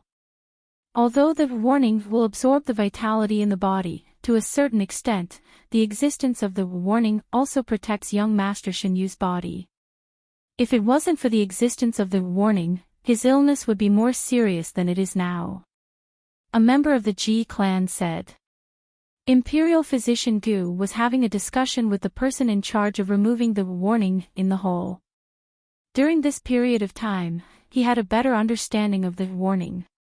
He knew that before Shen Yu, the warning would be removed from the saint's body when her vitality was about to be sucked dry. Then, it would be implanted into the body of the next saint, and the cycle would repeat. When the warning was removed, the saint would lose her value and would die in a short period of time. However, it was different this time. What they had to do was to protect Shen Yu. The method discussed before can be used, but there are still some shortcomings. If we can find a way to improve it, we can make it so that it won't cause any damage to the host. The fruit of the moon lotus is about to ripen. We have to hurry.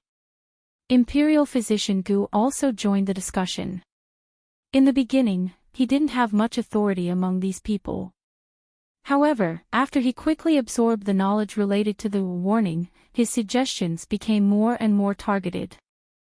After solving several difficult problems, he completely integrated into the discussion and knew more and more inside information. He would report everything he knew to Shang Junlin. If the situation didn't allow it, Shang Junlin would have personally watched these people. After discussing with Ji Wuwang, Shang Junlin returned. When he stepped into the courtyard, he saw a young man sitting in the corridor reading a book.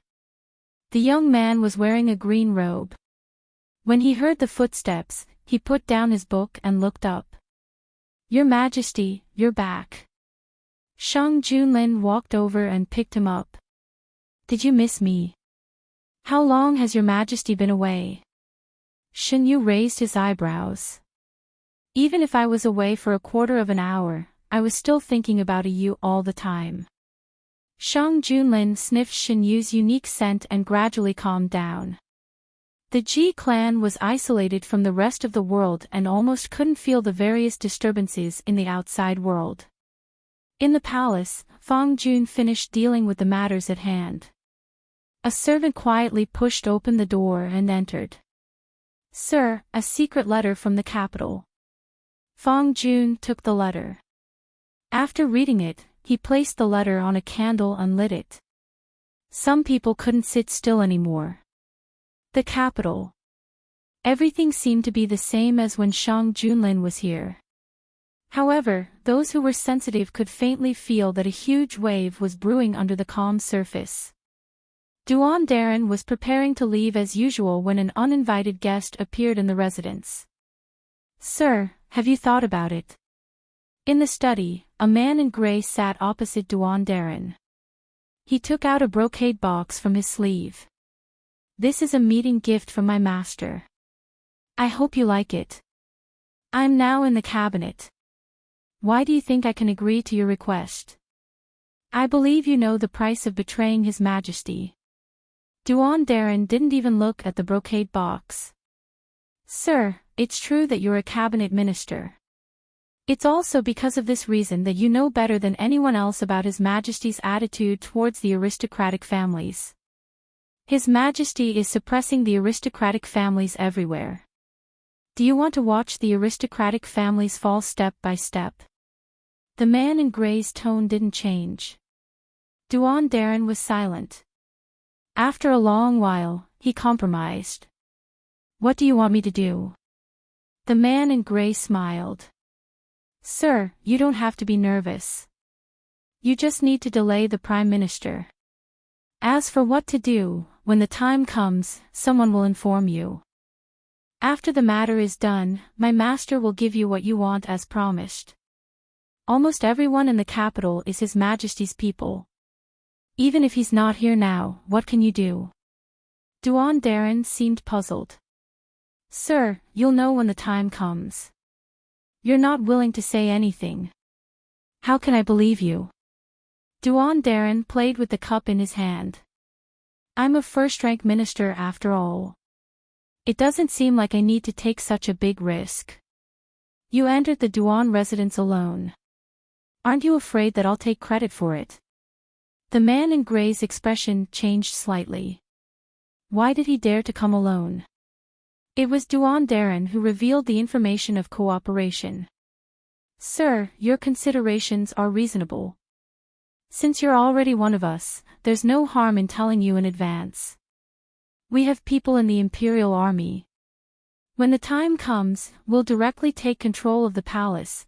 Duan Darren's expression didn't change. "I see. I understand. Without King Yu, who do you plan to support this time? The 17th prince has just come of age. He's the most intelligent and obedient child. What do you think, sir?" The 17th prince, Shang Junlin, wasn't even 10 years old when he ascended the throne. Because of his young age, he didn't have time to do anything. Duan Darren thought for a long time before he could barely recall this person's figure from his memory. It had to be said that compared to Shang Junlin, the other prince's presence was too weak. How confident are you that you can pull His Majesty down from the throne? Duan Darren, do you know why the previous emperor hated the only legitimate prince so much? There were many guesses in the imperial court regarding this reason, but none of them were verified. When the previous emperor was at his most absurd, he killed many people because of this matter. This matter had almost become a taboo that couldn't be touched. Now, many years after the previous emperor's death, it was brought up again. The man in grey left. Duan Darren sat in the same place for a long time without moving. After a long time, he stood up and wrote a letter. He sealed it with a special method. The weather in the capital was getting hotter and hotter. Shin Yu didn't feel that hot in the Ji clan's territory. The temperature here was just right.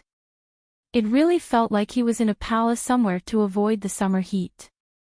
After much anticipation, the fruit of the moon lotus ripened. The ripened fruit was plucked and preserved with a special method. As the time to remove the seal approached, Shang Junlin and Ji Wuwang began to feel nervous. On the contrary, Shin Yu, as the person involved, was relatively calm. Shin Yu grabbed the sleeves of the man who was walking back and forth in front of him. He said helplessly, "Your Majesty, if you continue walking, I'll be dizzy." With his sleeves caught, the man had no choice but to stop. He turned around and held Shin Yu's hand in his palm. "I've never been so nervous before. Didn't Imperial Physician Gu say that the risk has been minimized?" Looking at Shang Junlin's appearance, Shin Yu felt that even if he wanted to be nervous, he couldn't. He spent all his time comforting Shang Junlin. Chapter 232. I know, it's just that. He couldn't control himself. Shang Junlin didn't expect that there would be such a day. In the past, he felt that he wasn't afraid of anything and wasn't nervous at all. Now, he realized that it was just that he hadn't met someone who could make him feel afraid and nervous. Shin Yu walked over and hugged Shang Junlin from behind. He rested his head on Shang Junlin's shoulder and said, "Your Majesty, don't worry. Imperial Physician Gu is also here. Your Majesty should believe his words." Allowing Imperial Physician Gu to join them was a safeguard made by Shang Junlin. Imperial Physician Gu was very familiar with Shin Yu's physical condition. If the Ji family wanted to do something, they wouldn't be completely passive. Imperial Physician Gu would report what he saw and heard to Shang Junlin. After listening, Shang Junlin would tell Shin Yu that the two of them were quite familiar with the situation. "Come to me, I want to hug you," Shang Junlin said in a low voice. Shin Yu let go of his hand. Before he could move, Shang Junlin had already turned around and hugged him. Imperial Physician Gu told me that they improved the method several times and finally chose the one that had the least impact on your body. However, after removing the restraining guidance, there will be no external force to suppress your original deficiency. You may need to recuperate for a period of time. Shin Yu heard about this from Ji Wuwang. The elders of the Ji family who removed the restraining guidance discussed for a long time. The most important part was how to prevent his congenital deficiency from worsening after the restraining guidance was removed. In order to solve this problem, all the books in the Ji family's library were open to Imperial Physician Gu. In the end, Imperial Physician Gu found a way. After confirming the final steps, the time was set. The time was set to be 2 days later. These 2 days were used to make the final preparations. Shang Junlin stayed by Shin Yu's side all day. Even if he had something to do, he would definitely bring Shin Yu along. While they were dealing with the news from the outside world, Shin Yu was held in Shang Junlin's arms as they watched the video together. The letter was sent by Fang Jun. In addition to the movements in the temporary imperial residence, it also mentioned the movements in the capital. What was different this time was that there was a special secret letter in the letter. It seems that they really can't sit still this time. The 17th prince secretly went to the capital. Xinyu rummaged through his memory, but couldn't find any information about this prince. After Shang Junlin ascended the throne, the 17th prince went to his fief with a few other princes who didn't have much of a presence. He had been well-behaved all these years and didn't cause any commotion. Many princes were affected when the bloodline of the previous emperor was mixed up, but he wasn't. Without the king of Yu, there is the 17th prince. Why didn't he take that seat himself? Xinyu looked at the secret letter and couldn't figure it out. He thought that he would be able to fish out the mastermind directly, but he didn't expect it to be another puppet. Shang Junlin leaned close to Xinyu's face and said, "This time, I won't let him have a chance to escape unscathed." The meaning behind her gentle tone was enough to make one shudder. They all knew that it was impossible for the 17th prince to do these things. There must be someone behind him. Their purpose this time was to find out who this person was and get rid of him. Gu Huai has found the batch of armor left by the Lin family. Shang Junlin changed the topic. How is General Gu now? Xinyu didn't think that the mastermind would let Gu Huai get the armor unscathed. They were ambushed, but the ambushers were the remaining soldiers of the Lin family. They have been absorbed by Gu Huai. The two sides are now pretending to fight fiercely. They did this to confuse the enemy's eyes and ears.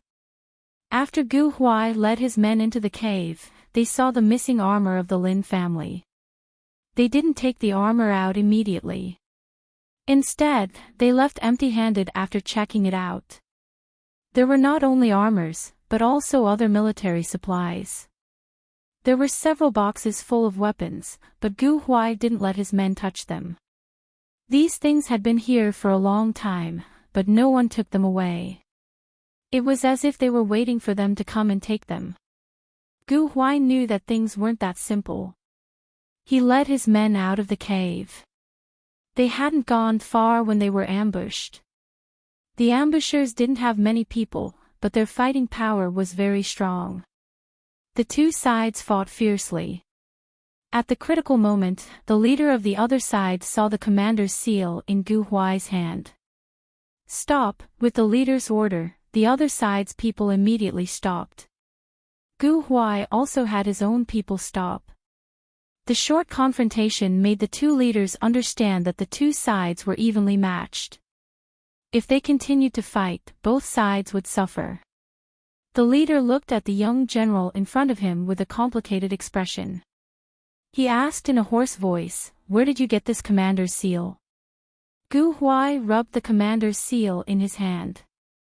All kinds of thoughts flashed through his mind, but he didn't show them on his face. Naturally, it was given by His Majesty. Shang Junlin. How dare you call His Majesty by his name?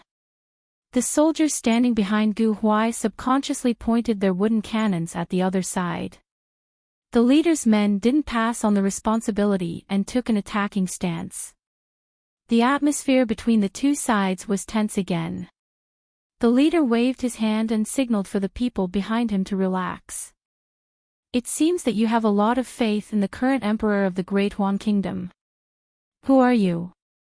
Gu Huai looked at the other side with a sharp gaze. "I want to talk to you alone." "No, who knows what you're thinking?" Gu Huai's deputy was the first to disagree. "General, you have to be careful of this person." Gu Huai was silent for a moment before he said, "All right." The two generals led him to the side. The rest of the people looked at each other in confusion. They didn't know how things had suddenly turned out this way. In another secluded place, the leader stood opposite Gu Huai. He carefully sized up the young general in front of him. "I heard that you used your own merits to reverse the Lin family's confession." "Why?" "I just feel that the Lin family shouldn't bear such a crime. You still have the Lin family army's seal in your hands. We should listen to your orders, but the Lin family army no longer exists. You're from the Lin family army. Gu Huai interrupted him. Yes. The leader didn't deny it. When the Lin family was in trouble, the previous emperor wanted to hand over the Lin family army to someone else. I knew that there was something wrong with the destruction of the Lin family, so I quietly left with the brothers who were willing to follow me. As expected, many people in the Lin family army who questioned the Lin family's case quietly disappeared. Until now, there was no Lin family army in the world. Their loyal souls had passed away, but the injustice they suffered was only pacified decades later. If they hadn't recognized Gu Huai as the person to reverse the verdict for the Lin family, based on what he had done, the leader wouldn't have let them off. The things left behind by the Lin family are things that you have been guarding all this time. Gu Huai thought of the neatly arranged military supplies and asked. Yes. These things belong to the Lin family. Other than the Lin family, no one has the right to possess them. Since you reversed the verdict for the Lin family, you can take some of them if you want, the leader said. When you were here, did you meet other people who wanted to take these things away? Gu Huai didn't follow his words. Instead, he asked another question. The leader, yes. The reason why we attacked you in the beginning was because we thought you were those people. Gu Huai, regarding the Lin family, you also feel that there is something strange about it. I want to find out who wanted to harm the Lin family. Perhaps it has something to do with these people who often come here. The leader, what you say makes sense. What do you want me to do? Gu Huai whispered a few words. The leader nodded, I understand.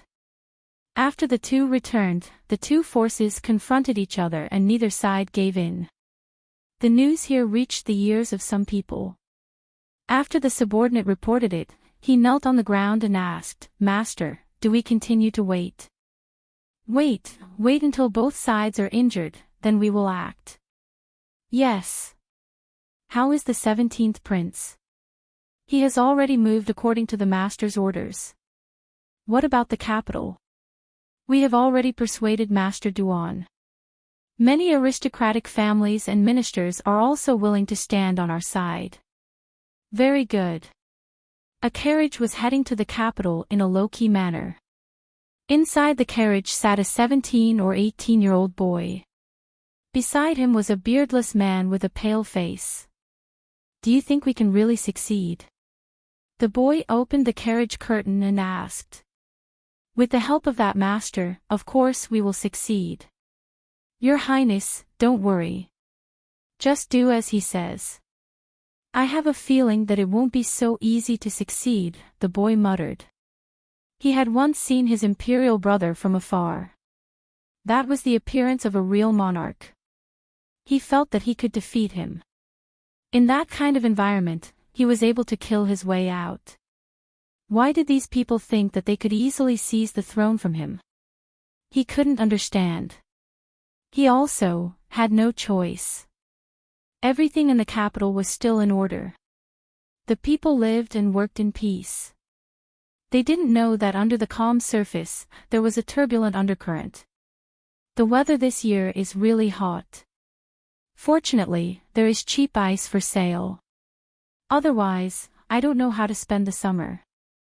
It's all thanks to His Majesty and Guijun. I heard that the method to make ice was proposed by Guijun. Guijun really did a lot of things. I have a friend who just came back from Lin County. Weren't the consequences of the flood this year serious? Yes, because of the newly built water conservancy. Then you must not know that the newly built water conservancy is also related to Guijun. Is this true? Why would I lie to you? My friend was lucky enough to do something for the officials in Lin County. He heard it from there. How can it be false? Although Shin Yu didn't publicize the method to control the flood that he gave Shang Junlin, the officials in charge of the flood in Lin County still knew the truth. Therefore, they had a good impression of Shin Yu. One after another, the ministers also heard about this. They gathered together in private to discuss this matter. Have you heard the rumors among the people? About Guijun. Is this true? It should be credible. Didn't you notice that the Prime Minister and official Fang think highly of Guijun? Everyone knows the Prime Minister's character. He can't treat someone differently just because His Majesty favors him. That's right. So this is very likely true and the Prime Minister knows the truth. If it's true, why didn't His Majesty announce it? This is a great contribution. Even if Guijun is a member of the harem, he can't not reward him. Why don't we send a memorial to ask? If it's true, we should reward him based on his contribution. If it's not, we should clarify it to the public. After the officials discussed it, they all felt that it was necessary to send a memorial to ask. Shinyu didn't know that the news about him giving the method to control the flood had started to spread among the people. Many officials knew about it and planned to ask Shang Junlin for confirmation. There was only one day left. Shang Junlin put down everything and stayed by Shinyu's side. Wherever Shinyu went, he followed him like a big dog. After breakfast, Imperial Physician Gu came to check Shinyu's pulse. Shang Junlin sat beside Shinyu and held his other hand. How is it? Shang Junlin asked when Imperial Physician Gu put down his hand. Guijuan's body is recovering well. Don't worry, Your Majesty. His insufficiency, your subject has something to discuss with Your Majesty and Your Highness. It's about Your Highness's health. Your subject has been reading the Ji family's books these days and has thought of a method that can greatly cure Your Highness's deficiency. Does Your Highness still remember the Junling that your subject sent into the palace? The Junling can be used as medicine. After it blossoms, using the flower of the Junling and a few medicines that are unique to the Ji family, it can minimize the effects of the deficiency on Your Highness's body. In addition to removing the Jiayin, Imperial Physician Gu was also looking for a way to solve another hidden danger of Shinyu's body. Even if Guijuan's insufficiency was well taken care of, it would more or less affect his lifespan. Fortunately, the Ji family had a rich collection of books. He really found a way to cure Shinyu's illness. Is this true? Shang Junlin couldn't hide his excitement. This was undoubtedly the best news he had heard. Shang Junlin had already decided that after removing the Jiayin and bringing Shinyu back to the palace, he would ask the Imperial Physician Hospital to work together to cure Shinyu's insufficiency. If the Imperial Physician Hospital couldn't do it, he would look for a doctor among the common people. No matter the cost, he would treat Shinyu's insufficiency. I don't dare to say anything rash. However, the treatment might take a long time. I will adjust the prescription according to Guijuan's specific condition. Imperial Physician Gu rambled on about the treatment. Imperial Physician Gu, just tell me what you want. As long as you can cure you, I'll satisfy any request. It's my duty to save the dying and heal the injured. Your Majesty doesn't have to do this. Moreover, I'm indebted to Guijun. I'll do my best to cure Guijun. Shinyu thought that removing the Jiayin was the best situation. He didn't expect Imperial Physician Gu to give him such a big surprise. Who didn't want to have a healthy body? He had been tortured by illness for 2 lifetimes. In this life, he wanted to accompany His Majesty for a longer period of time. With Imperial Physician Gu's promise, he suddenly felt relieved. When we return, I'll reward Imperial Physician Gu. Shang Junlin hugged Shinyu tightly. Imperial Physician Gu's words made him feel relieved. Nothing could make him happier than this news. Shinyu nodded in the man's arms. Because of what happened in his previous life, he saved Imperial Physician Gu from losing his life. Imperial Physician Gu rewarded him with a healthy body. It seemed that everything was predestined. In this life, because he chose to enter the palace and met Shang Junlin, there was a completely different development from his previous life. The next morning, Shen Yu and Shang Junlin were led by the Ji family to the place where Shen Yu's Jia was removed. It was a palace built in the middle of a mountain. Shen Yu was led by Shang Junlin as they walked in step by step. Ji Wuang followed beside them. Imperial Physician Gu and the other elders of the Ji family were already waiting. Shang Junlin was stopped in front of the palace. Only Shen Yu could enter. This was what they had agreed on. Shang Junlin stood in place and watched Shen Yu walk into the palace. The palace attendants closed the door.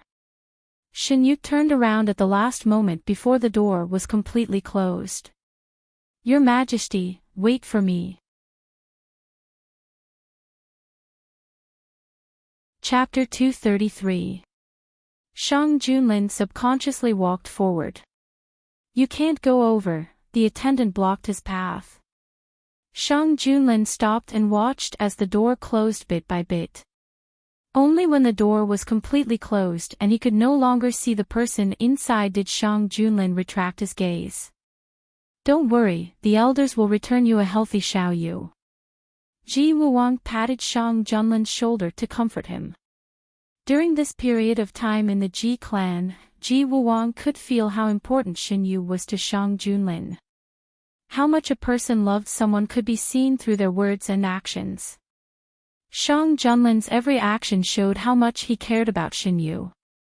Whether it was subconsciously protecting Shen Yu or how he dealt with those who tried to harm Shen Yu, those who tried to harm Shen Yu were all handed over to Shang Junlin after Ji Wuang interrogated them. When Ji Wuang heard how Shang Junlin dealt with those people, even he couldn't help but shudder. What kind of person Shang Junlin was? From these matters, one could see some clues. The vicious beast was willing to put on shackles just to keep that person. As a relative, he missed too much time to accompany Shen Yu. Now that he found her, she had grown up alone and had also found someone she could spend the rest of her life with. What he missed was ultimately a missed opportunity. He could only do his best to make up for it. The waiting process was always long. Shang Junlin waited outside the door. Halfway through, Ji Wuang left for a while to deal with some matters. When he returned, the man was still standing in the same place. Even his posture hadn't changed. Dinner was only eaten casually. At this time, whether it was Ji Wuang or Shang Junlin, neither of them were in the mood to eat. After an unknown period of time, the sky gradually darkened. The tightly closed door was pushed open a small crack. It was over. Shang Junlin and Ji Wuang entered the hall. The elders were busy dealing with the aftermath. Imperial Physician Gu was bandaging the wounds on Shen Yu's wrist and chest.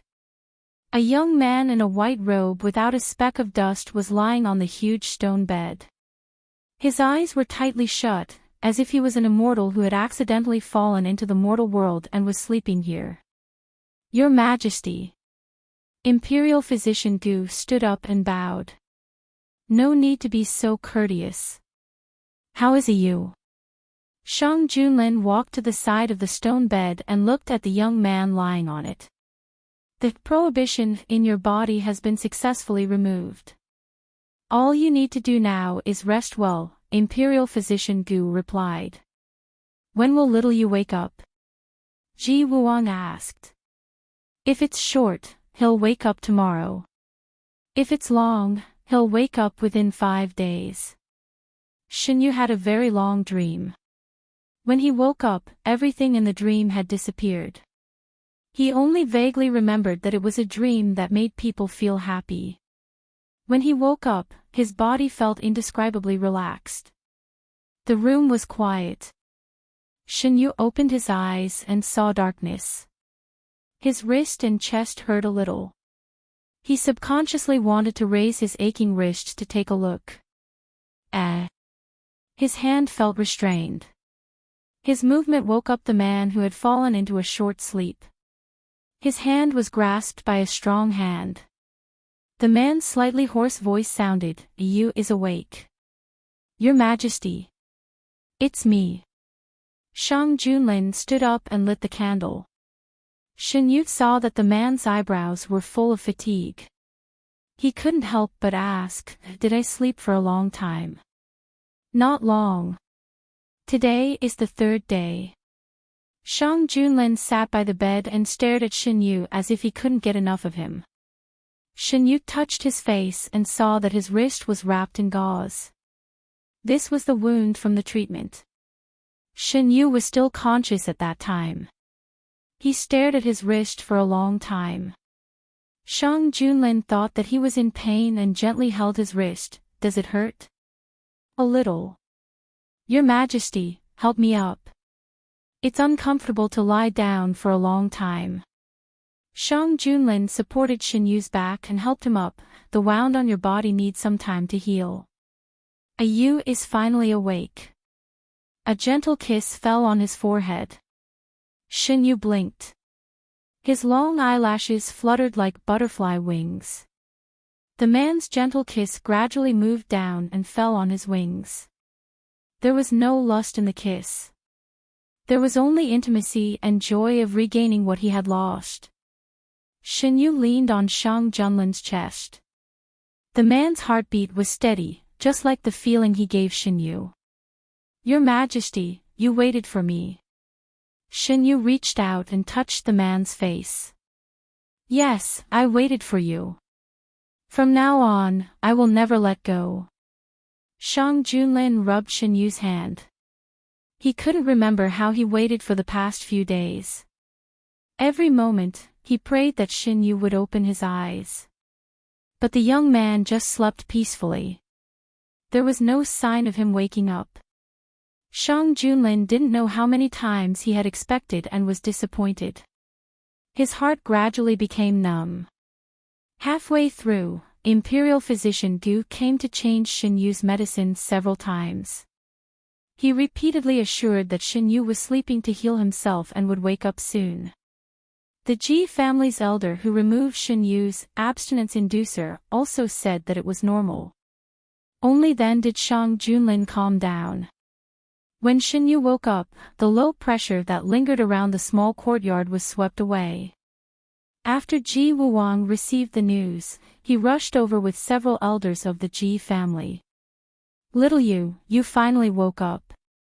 If you didn't wake up, I would have suspected that your Majesty was going to tear down the Ji family." Shen Yu smiled. His Majesty wouldn't be so exaggerated. The other members of the Ji family thought, "Only you would think so." They didn't doubt that if something happened to Shen Yu in the Ji family might be exterminated by the furious emperor of the Great Huan dynasty. They came to examine Shen Yu. Now that the abstinence inducer had been removed, they needed to see if there were any hidden dangers left behind. After the examination, their expressions relaxed. The leader of the group said, "The abstinence inducer in young Master Shen's body has been completely removed. There are no remaining problems."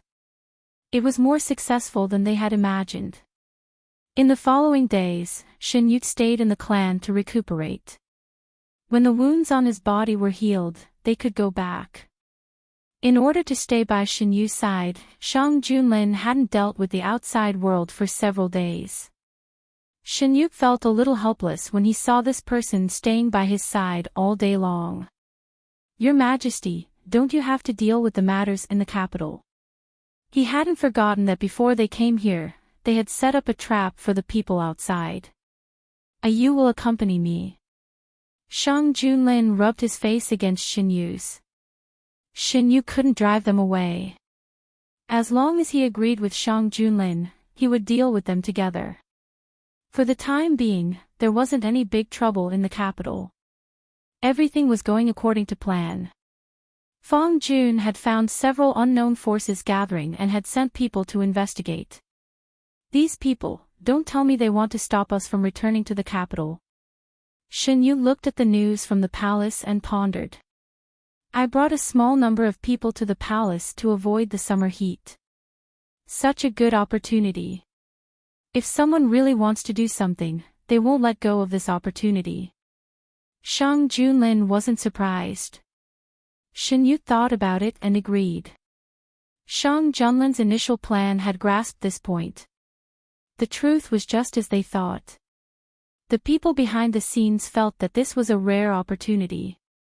Seeing Shang Junlin's reputation among the people was getting better and better, if they didn't take action, it would be more difficult to shake Shang Junlin's rule in the future. He didn't know what was going on with Shang Junlin. Why did his style of doing things suddenly change? No matter what he did, he could firmly grasp the people's hearts. Not to mention, after several major changes in the imperial court, the main officials were all willing to do practical things. Even the officials from the aristocratic families who stayed could contribute to Dehuan. Thinking about it carefully, all the changes seemed to have started after Shen Yu entered the palace. Shen Yu, you have underestimated the child of Count North. The man sitting on the main seat said. His Majesty is deeply in love with him. This is also our opportunity. If we hurt him or pull him to our side, it will definitely cause a heavy blow to His Majesty. The person sitting below said. That's right. He didn't enter the palace willingly, right? He's the legitimate son of Duke Shenbei. Not only did he fail to ask for the title of Crown Prince, but he was also sent to the harem. As far as I know, this legitimate son of Duke Shenbei is no worse than anyone else. Otherwise, how could he seduce the King of Yu and the Emperor to fight for him at the same time and escape unscathed? The King of Yu, humph, if he wasn't stupid, why would he push the 17th prince out now? Someone was dissatisfied. It's obvious that Shen Yu is on the Emperor's side. Now that he has the Emperor's favor, he can get whatever he wants. Rather than pulling him to our side, it's better to get rid of him directly. The person sitting on the right said. If it was so easy, we would have done it long ago. Now that the Emperor is in the palace, we will send people to intercept him. At the same time, we will control the capital. When the 17th prince ascends the throne, we will expose the secret. The world will know who is qualified to sit on the throne. The first confidant who spoke retorted. But, wasn't it verified once before? After the incident with Prince Huayu, all the prince's bloodlines were re-verified. The ministers all knew that there was no problem with the emperor's bloodline. Let's talk about this later. How's the situation in the capital? After the argument, the person sitting on the main seat spoke again. Everything is going according to plan. After removing the prohibition, Shen Yu ushered in a period of weakness. In addition, he lost too much blood during the process, so his face was very pale for a while. Imperial physician Gu prescribed a prescription for recuperation. Shen Yu had to take medicine every day again. This time, the medicine was different from Imperial physician Gu's usual style. It was very bitter. Shen Yu only took a sip, but he couldn't stand the bitter taste in his mouth. You didn't take the medicine properly again. Shang Junlin walked in from outside and happened to see Shen Yu putting aside the medicine that he had taken a sip of. Shen Yu would only complain about such trivial matters in front of Shang Junlin. Why didn't your Majesty ask Imperial physician Gu to prescribe some medicine that isn't so hard to swallow? Shen Yu felt that he had never drunk medicine that tasted so complicated in his 2 lifetimes. It wasn't just bitter. There were all kinds of strange tastes mixed in with the bitterness. Compared to these strange tastes, Shen Yu would rather this medicine was just bitter. I asked Imperial physician Gu. Some herbs are special, so the taste is stronger. After drinking this medicine, it won't taste so bad in the future. I still have to drink it for half a month. Just thinking about it made him feel hopeless. Is it really that bad? Shang Junlin walked to Shen Yu's side and picked up the bowl of medicine. Shen Yu nodded. Forget it, I'll drink it all in one go. No matter how long it took, he had to drink this medicine. Shen Yu took the bowl of medicine from Shang Junlin's hand and drank it all in one go. Chapter 234. Shang Junlin pressed the back of Shen Yu's head and deepened the kiss. His nasal voice sounded, "A you is sweet." Shen Yu used a lot of effort to break free from the man's shackles. He picked up the candied fruit on the side and threw it into his mouth. Then, he kissed her again. "Now it's sweet." After hugging and kissing her for a while, Shang Junlin let her go. "You, how are you feeling recently?" Shang Junlin asked about Shen Yu's health. He asked her personally every day, as if he could only feel at ease when he heard Shen Yu's answer with his own ears. "I don't feel uncomfortable anywhere. It would be better if the medicine wasn't so bad. When you're better, we'll go back to the palace." Do you want to go back?" Shang Junlin pushed the hair on Shen Yu's forehead away from her temples. "I'm still used to living in the palace. Is it okay that His Majesty hasn't shown up for so long? How's the situation outside?" In order to let Shen Yu recuperate in peace, Shang Junlin rarely talked to Shen Yu about the outside world. "Don't worry. The Prime Minister is in the capital. There won't be any big trouble.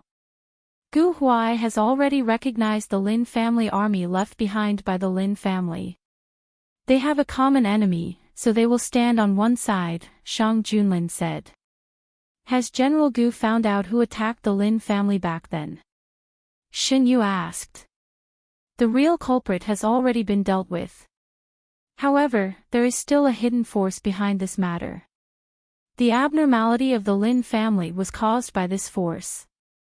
Gu Huai has some evidence in his hands. This person is the same person who used the medicine in Lin County. Back then, when the Lin family was in trouble, Gu Huai found a clue about Crimson Dream. Not long ago, the epidemic in Lin County was also caused by Crimson Dream. There must be some connection between the two. Gu Huai's hands and feet are tied. By the time he gets rid of those people, the truth will be revealed to the world." Gu Huai was still in a standoff with the Lin army deep in the mountains. Both sides were fighting fiercely, but the real losses were not great. Their movements were reported to the scholars behind them by the spies who had been observing them. A few days later, when both sides had suffered heavy losses, they encountered another army that appeared out of nowhere. Gu Huai and the other party's leader looked at each other and understood that the person they were waiting for had arrived. The people who originally thought they would win joined the battle, but before they could react, they were surrounded by the people brought by Gu Huai and the Lin family army. None of them could escape. After dealing with this group of people, Gu Huai did not leave immediately. Instead, he stayed for a few more days and dealt with the other groups of people one after another. Then, he followed their traces and led his troops to their headquarters. The scholar behind these people did not know what was going on here. His attention was focused on the capital and he secretly went there. His attention was taken away, so he naturally ignored the reversal on Gu Huai's side. Gu Huai and the other side's momentum of fighting to the death gave him the illusion that the two sides would be in a life and death situation under his arrangement. He didn't expect that from the beginning. His judgment was wrong. Hurriedly, the 17th prince arrived at the capital. He was arranged to stay in an inconspicuous house at the edge of the capital. He was surrounded by people who protected and monitored him. On this day, a special guest came to the house. Under the guidance of a servant, Duan Darren met the scholar who he would be loyal to in the future. "Greetings, Your Highness." "Darren, no need to be so courteous." This meeting was a signal. Duan Darren knew that the other party was telling him that it was time to make a move. Everything happened quietly. In a place where no one could see, the power was in turmoil. Fong Jun was not in the court, so the Prime Minister was in charge of the court. However, as one of the cabinet ministers, Duan Darren's influence in the court was not small. Under the surging undercurrents, the Prime Minister did not seem to notice anything and continued to do what he was supposed to do every day. As for this, the people in the city did not feel anything. They were busy making a living every day and occasionally discussed the various things that happened in the capital. Recently, the most discussed thing was the opening of the elementary school in the imperial court. This matter had already been put on the agenda. Even though Shang Junlin was not in the court, under the leadership of the Prime Minister and other ministers, it was still carried out in an orderly manner. Shen Yu's body was recovering well. The Ji family's foundation was medical skills. Any one of the elders was a divine existence outside. With them and Imperial physician Gu helping Shen Yu recuperate, it was difficult for him not to recover. Shang Junlin was the emperor of Dehuan and could not stay outside for too long. Seeing that Shen Yu's body was getting better day by day, the two discussed leaving. Xiao Yu, are you really not going to stay? Ji Wuang asked again as he sat opposite Shen Yu and Shang Junlin. No need. Shen Yu shook his head. Not to mention that he had Shang Junlin now, even if he was alone, he would not stay in the Ji family. His mother was indeed a member of the Ji family, but to him, the Ji family was just a group of strangers. So what if they were related by blood? Duke Zhenbei was his biological father, so he wouldn't take him seriously. Thinking of Zhenbei Ho, Shen Yu remembered the strange expression on his face when he asked Zhenbei Ho about his mother. He asked Ji Wuang, does Zhenbei Ho not know about my mother's identity? He should not know. Ji Wuang replied. After my mother passed away, it seemed like the news about her in the capital was deliberately erased. Who did this? Does the person who did this know my mother's true identity? Shen Yu felt that the person who had the ability to do such a thing must have an extraordinary identity. Your mother took the token of the Shang family's ancestor when she left. Your existence has not been discovered for so many years, so there should be someone secretly helping her. Ji Wuang was also investigating this matter, but he did not have any clues. Someone from the imperial family, I will investigate when I return to the capital. Shang Junlin was very concerned about this matter regarding Shen Yu. Your Majesty, who do you think is helping my mother behind the scenes? After Ji Wuang left, Shen Yu talked to Shang Junlin alone about this matter. The person who had the ability to do this back then was the imperial family. It could only be the princes or the previous emperor. These people are not related to my mother, so why would they help her? Just because of the token. Most people in the imperial family pursued benefits. Shen Yu did not think that an unknown orphan girl could easily gain their trust. What happened after my mother left the Ji family? In order to clarify this problem, Shen Yu planned to meet Zhu Wang and the others who were imprisoned by Ji Wuang. From their various actions, they should have some understanding of what happened back then. Hearing that he was going to meet them, Ji Wuang also followed him. They were locked in the dungeon. When Shen Yu entered, he found that Zhu Wang and the other person's clothes were still clean. They should have been cleaned up before they were brought here. Shen Yu did not intend to talk nonsense and bluntly said, "What happened after my mother left the Ji family?" The two of them had suffered a lot of inhumane torture these days. To them, it was better to die than to live. At least they would not have to face endless pain. Although they looked clean on the surface, there were no wounds on their bodies. But the places covered by their clothes were already covered with wounds. They originally thought that they would have a miserable end in Ji Wuang's hands, but they did not expect the anger of the Great Huan Emperor to be even more unbearable. The two of them now understood what it meant to be better to die than to live. Because when they heard Shen Yu's words, they did not dare to not answer. The one who spoke was another person who had defected from the Ji family.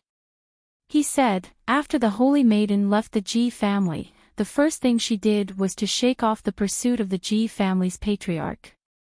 During this period of time, we did not know what happened. The next time we heard of her was in the capital. How did my mother go to the capital? You do not know. The person shook his head. When we found out about the Holy Maiden's whereabouts, she had already changed her identity. The capital was too big and we did not know her exact whereabouts. We chased to the capital and wanted to capture her, but we did not expect to fall into her trap and suffer heavy losses. Since then, we had no choice but to lie low. When my mother left, did she take many people with her? Shen Yu turned to look at Ji Wuwang. Ji Wuwang immediately understood Shen Yu's unfinished words. He said, not many. If there were enough people, we would not have lost track of her. This was very strange. Since she did not take many people with her, it was definitely not enough to deal with the patriarch. Otherwise, she would not have changed her identity. Then who helped his mother? Was it also someone from the imperial family? After confirming that he could not get any more information from these people, Shen Yu asked another question. How did you plan to deal with me at that time? Zhu Wang, who had been taught a lesson, was very honest. He confessed everything in one breath. We wanted you to stand on the side of King Yu. You have Jia in your body. Through a special medicine, you will not have any thoughts of betrayal. The biggest doubt in his previous life was solved. There was indeed something fishy about helping King Yu to ascend the throne. Shen Yu had already guessed it. Now that his guess was confirmed, he could not help but sigh in his heart. Without waiting for him to do anything, Shang Junlin had already stepped forward and grabbed Zhu Wang's collar. You still want to control you? The man's voice was filled with violence and the pressure around him was extremely low. The man looked at him as if he was looking at a dead object. Zhu Wang was stared at by the pair of eyes filled with killing intent. He had already experienced the horror of this man. Under extreme fear, he could not say a word. Your Majesty. A white hand covered the man's hand and stopped the man's violence. Shang Junlin let go of his hand and was pulled around by Shen Yu. It's okay, Your Majesty. The soft comforting voice brought the man back to his senses. Shang Junlin glanced at the two of them coldly. This glance made them feel as if they had fallen into an ice cellar. I've told you everything I know. I beg you, please kill me. Zhu Wang crawled on the ground. His voice was filled with unconcealable fear. Kill you? Shang Junlin sneered. Wouldn't that be letting you off too easily? After asking everything that needed to be asked, Shen Yu held Shang Junlin's hand and walked out. The man did not say a word along the way. When they returned to the small courtyard, Shen Yu shook the man's hand. Your Majesty, are you still angry? How could they treat you like this? Shang Junlin tightened his arms and pulled Shen Yu into his embrace. I will make them pay for hurting you. Shen Yu leaned against the man's chest. I know that Your Majesty will avenge me. Shen Yu would be lying if he said that he was not angry about this matter. However, when he saw that Shang Junlin cared so much about it, he was not so angry. In his previous life, those people had succeeded, but the ending was changed by him. He had always been clear about what he wanted. As for how to deal with those people, Shang Junlin did not tell Shen Yu. Shen Yu did not ask either. He raised his head, hugged Shang Junlin's neck, and kissed his lips. I'm very lucky to have met Your Majesty. The changes in this life were all caused by Shang Junlin. He would not let anyone destroy all of this. Chapter 235. Shang Junlin held the young man's waist and kissed him back. I should be the one saying that. Shang Junlin knew better than anyone else what changes Shen Yu's arrival had brought to him and what changes it had brought to De Huan. The two of them cuddled for a while before Shang Junlin hugged the young man and sat on the bed. We can start to close the net in the capital. The mastermind hasn't shown himself yet. Shen Yu found a comfortable position in the man's arms. He has been hiding in the dark. If he isn't sure, he won't show himself. Does your majesty know who he is? He has been active in the imperial court since the reign of the late emperor. His influence is not small. There are only a few people in Dahuan who have the ability to do so many things. It was true. After Shang Junlin ascended the throne, he punished many officials who had committed crimes during the reign of the late emperor.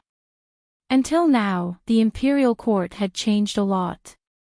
Those who were active during the reign of the late emperor were few and far between. Your Majesty, do you think it was a coincidence that Prince An sent the moon lotus to the palace? Shen Yu couldn't figure out how the Ji family's sacred object fell into the hands of Prince An. According to Ji Wuwang, the moon lotus disappeared after your mother disappeared. Could it be that the person who helped my mother in the capital was Prince An? Shen Yu thought about this royal highness who did not have a strong presence.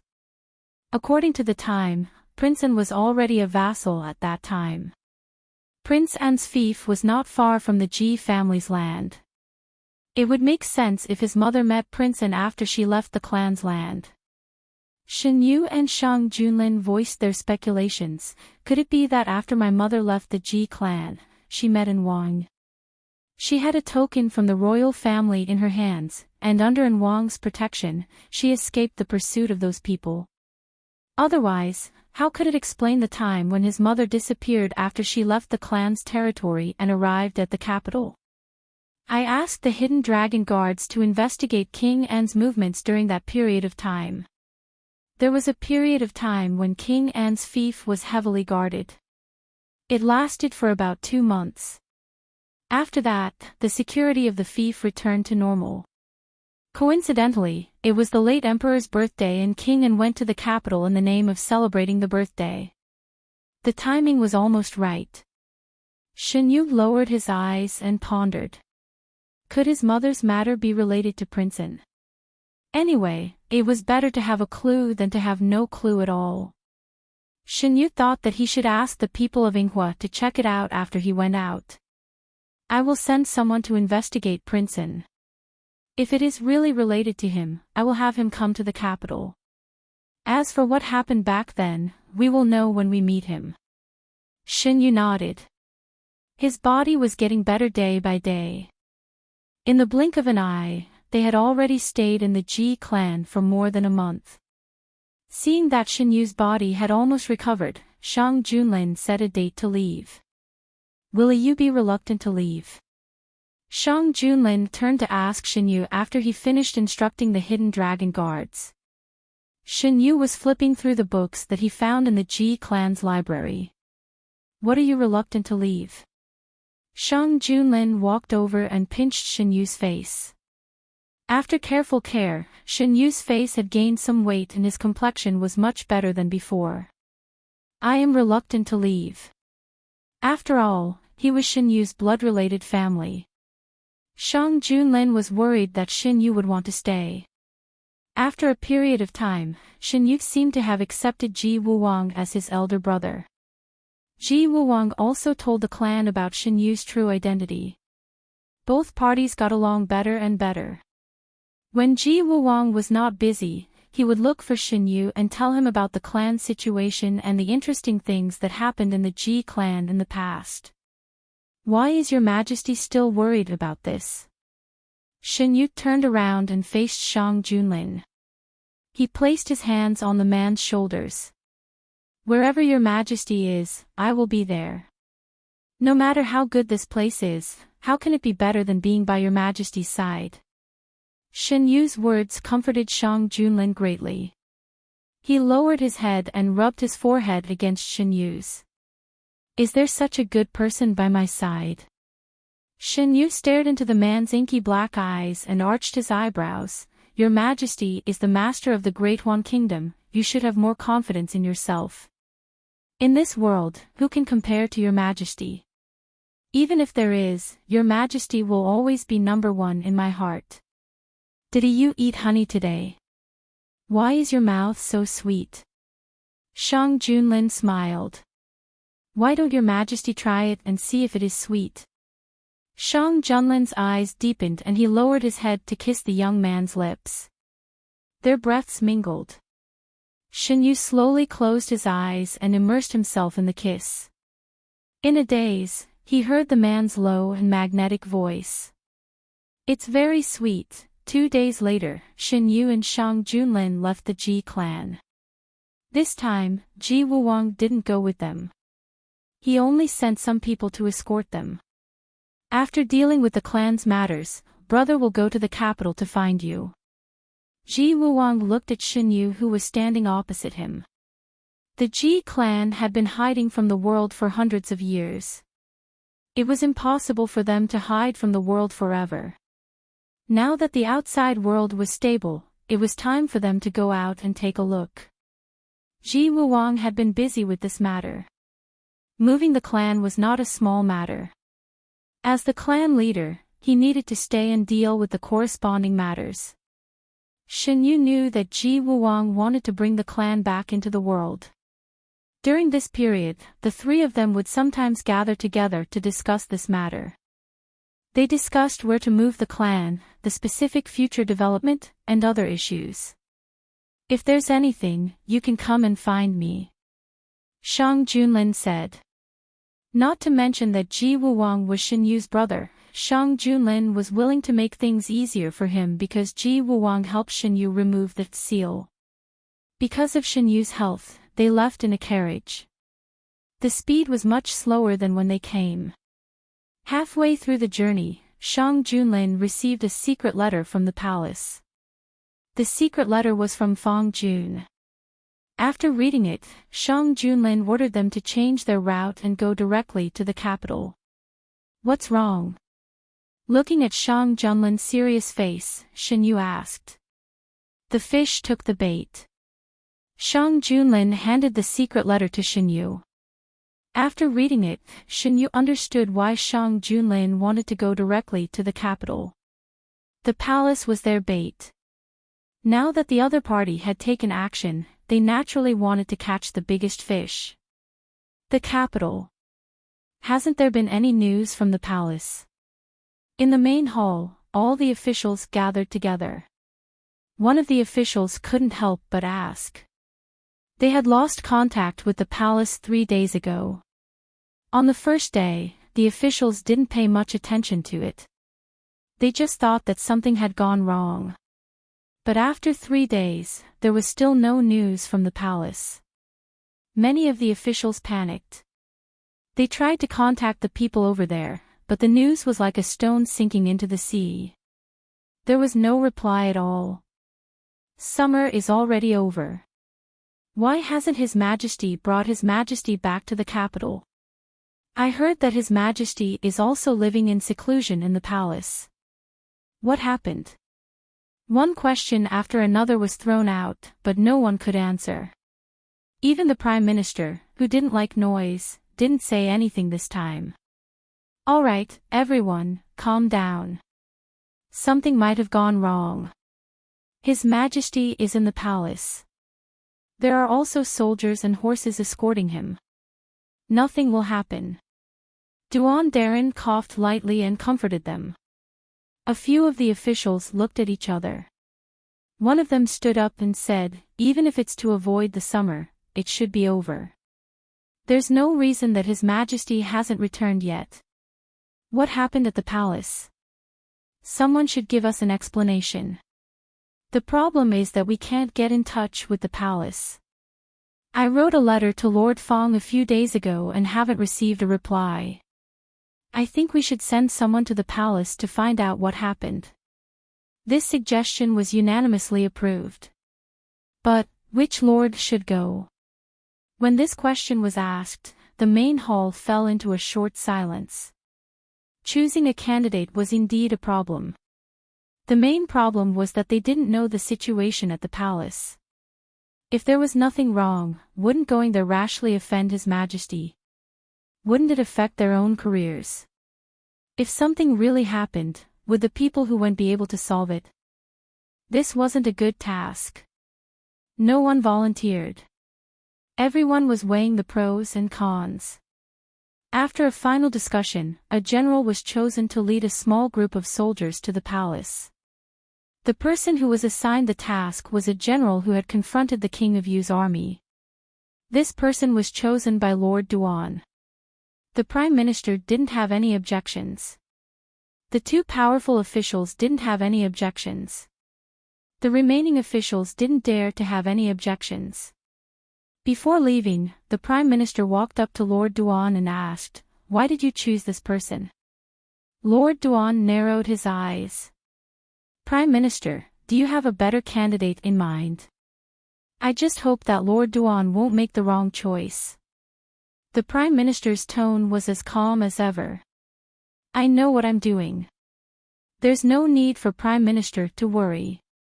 But Prime Minister, you don't seem to have rested well. You should take care of yourself." The two parted on bad terms. After the Prime Minister left, the other officials saw this and walked over. "What's wrong with the Prime Minister? You don't even want to save face." The Prime Minister had always been at odds with the aristocratic families. This was a well-known secret in the imperial court. In the past, the Prime Minister wouldn't show his dislike for the aristocratic families so obviously. What was going on today? Maybe he's not in a good mood. Lord Duan smiled as if he didn't take this matter to heart. The communication between the capital and the summer palace was completely cut off. The 17th prince began to frequently contact the officials from the aristocratic families. Not only the aristocratic families, but some of the officials from the poorer families also secretly contacted him. Everything was not on the surface. As the days passed, there was still no news from the summer palace. People's hearts were faintly wavering. Shen Yu and Shang Junlin directly returned to the capital from the Ji clan. They avoided the summer palace and avoided everyone's eyes and ears. They were very clear about what happened in the summer palace and the capital under the Hidden Dragon Guard's reports. After leaving the Ji clan, Shen Yu contacted Yinghua. Through them, he found out about the movements in other places in Dahuan. Currently, other than the summer palace, the capital, and a small county near the capital, there were no abnormalities in other places. Shang Junlin seemed to be at ease and was not anxious about the situation in the capital. Shen Yu knew that the man had arranged everything and was only waiting for the last moment. After the rain, Shen Yu and Shang Junlin went to a small village nearby to take shelter from the rain. Standing under the eaves and looking at the rain, Shen Yu said, "It seems that the rain will not stop for a while. Let's wait for the rain to lessen or stop before we continue our journey."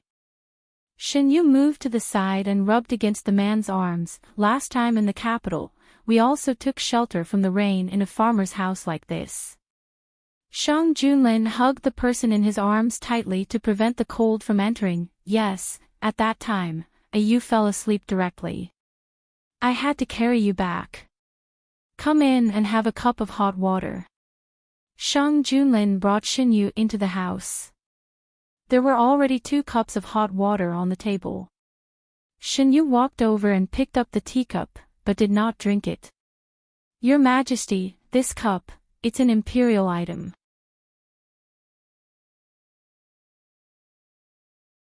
Chapter 236. The items used by the royal family all had special markings.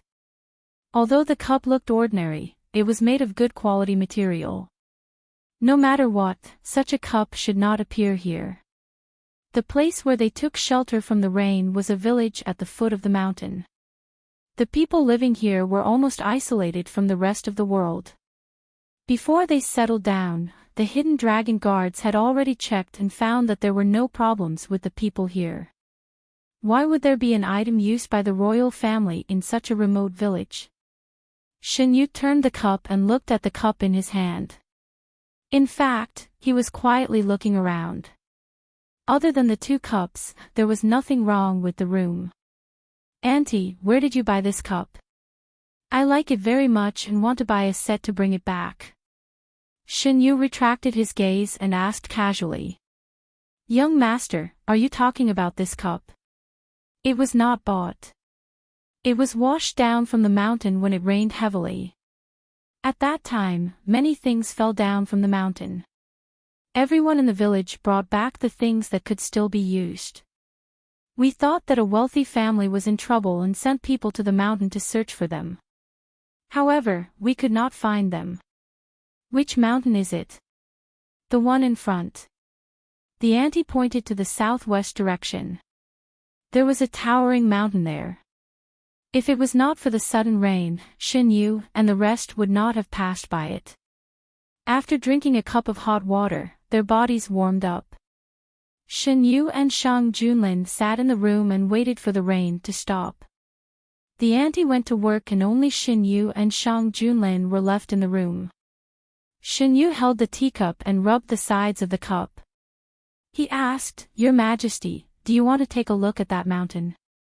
After the rain stops, we will go and take a look." The rain continued for about 4 hours.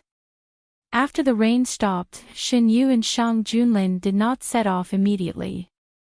They planned to take a look at the mountain after the rain dried up. Seeing that they were interested, the auntie instructed her youngest son to lead the way for them. "If you two young masters want to go up the mountain, you can bring my youngest son along. He likes to go up and down the mountain since he was young. He knows the way up and down the mountain very well." The auntie called out her youngest son. He was about 12 or 13 years old. His clothes were patched and his eyes were dark and full of spirit. When he looked at them, there was an unconcealable curiosity in his eyes. She secretly looked at Shen Yu several times, thinking that she had not been discovered.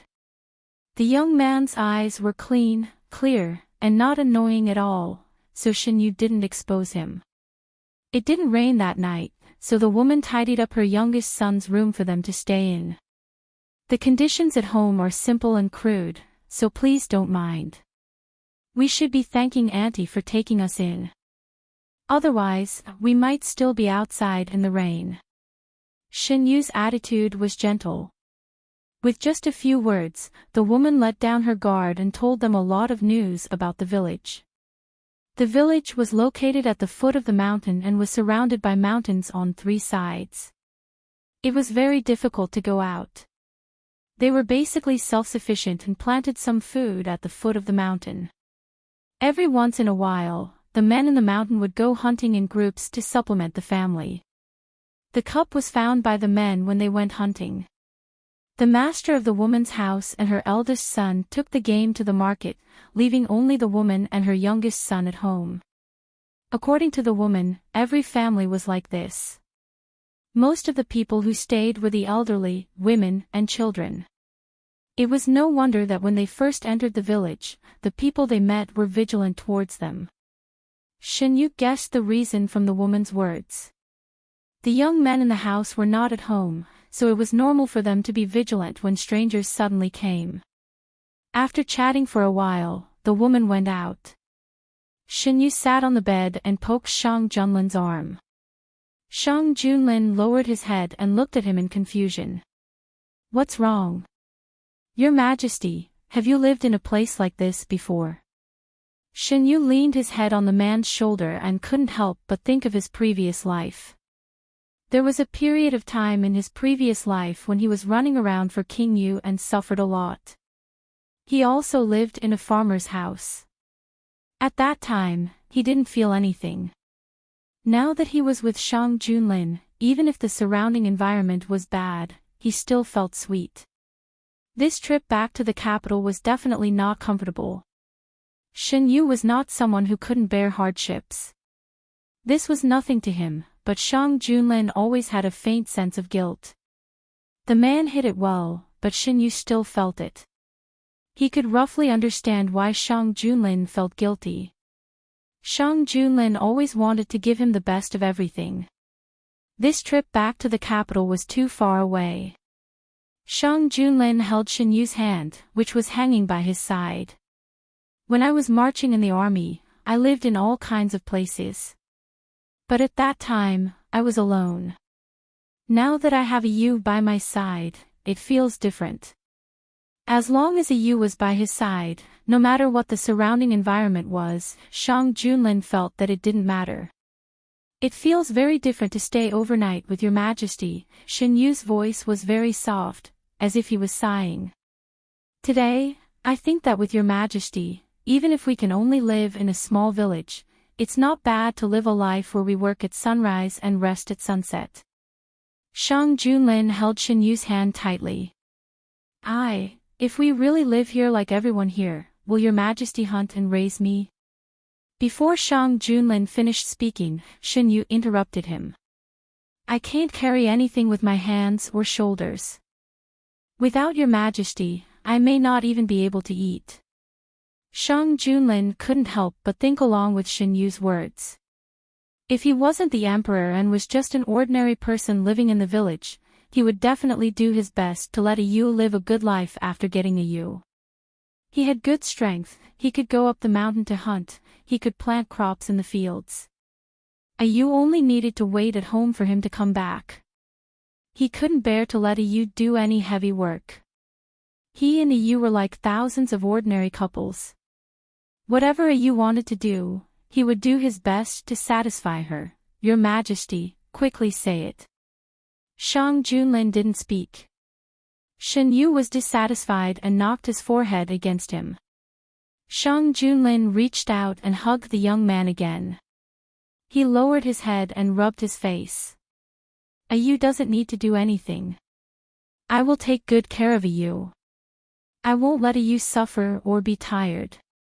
Shen Yu was amused by Shang Junlin's seriousness. He leaned in the man's arms and laughed.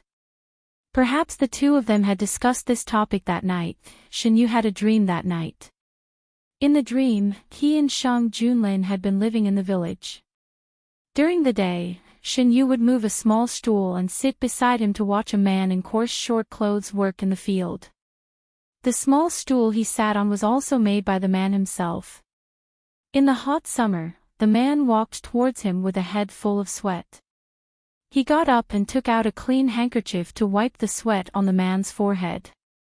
Unexpectedly, the man hugged his waist and he fell into the man's arms. A chuckle came from the top of his head. The young man angrily pushed the man away. Before he could leave, he was caught in the man's arms again. When he woke up, he felt refreshed. Shen Yu sat up and looked around. For a moment, he couldn't tell whether it was reality or a dream. Shang Junlin pushed the door and came in. At a glance, he saw the young man sitting on the bed with a confused expression. Yu, you're awake. Without thinking, Shang Junlin quickly walked to the bed and hugged the young man intimately.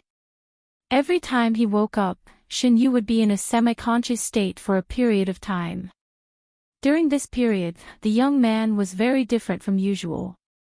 He was obedient and soft. Shang Junlin loved this moment very much. In the midst of the intimacy, Shen Yu slowly came back to his senses. He withdrew from the man's arms and said, "It seems that the sun is out." Yes, Shang Junlin took the clothes on the side and put them on Shen Yu. After breakfast, I plan to go up the mountain. Will you stay here or go up the mountain with me? This sentence perfectly coincided with what happened in the dream. Shen Yu couldn't help but laugh. What is you laughing about? Shang Junlin didn't understand. I feel that the current His Majesty is very similar to the one described last night. I'll wait at home for His Majesty to go up the mountain to hunt. Shen Yu couldn't help but laugh again. Shang Junlin tidied up Shen Yu's sleeves and said, "You're right. Will you wait for your husband at home?" "No, I'll go wherever my husband goes." Shen Yu raised his head to make it easier for Shang Junlin to tidy up his collar. Shang Junlin looked down at the young man who was unguarded against him. He tried to restrain himself, but in the end, he couldn't hold back and leaned over to kiss him. It was a domineering kiss. Shen Yu moaned twice. Seeing that he couldn't break free, he closed his eyes and enjoyed this morning service. Shang Junlin was very excited. Shin Yu was also very tempted.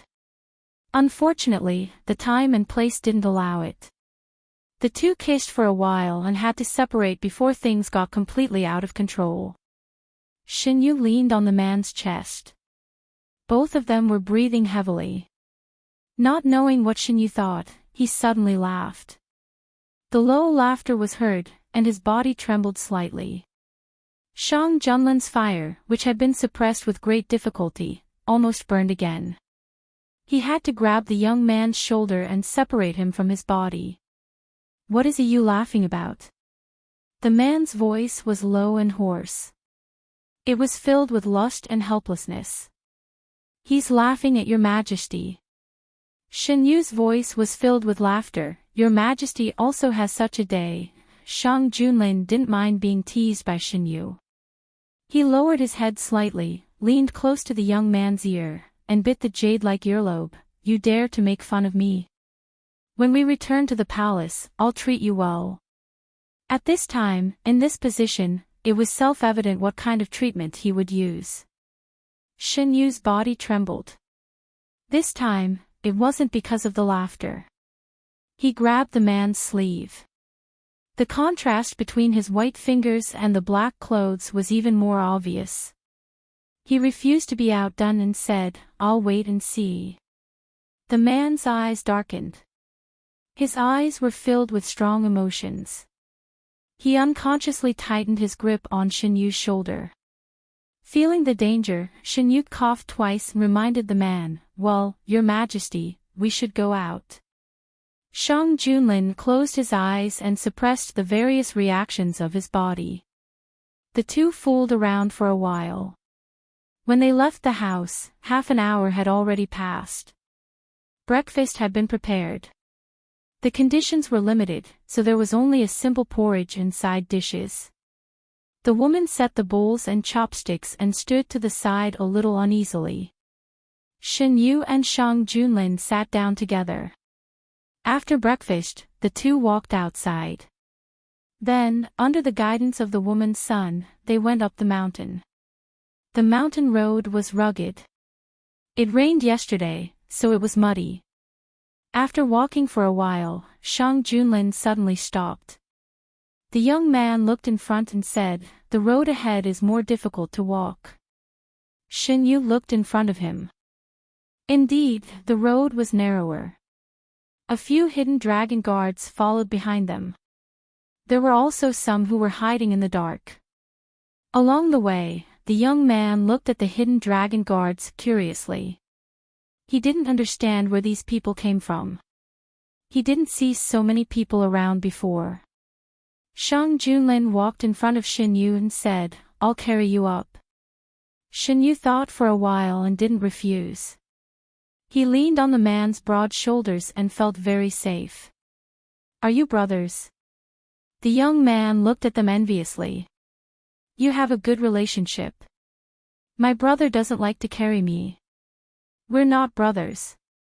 Shin Yu tilted his head and said, "He's my lover."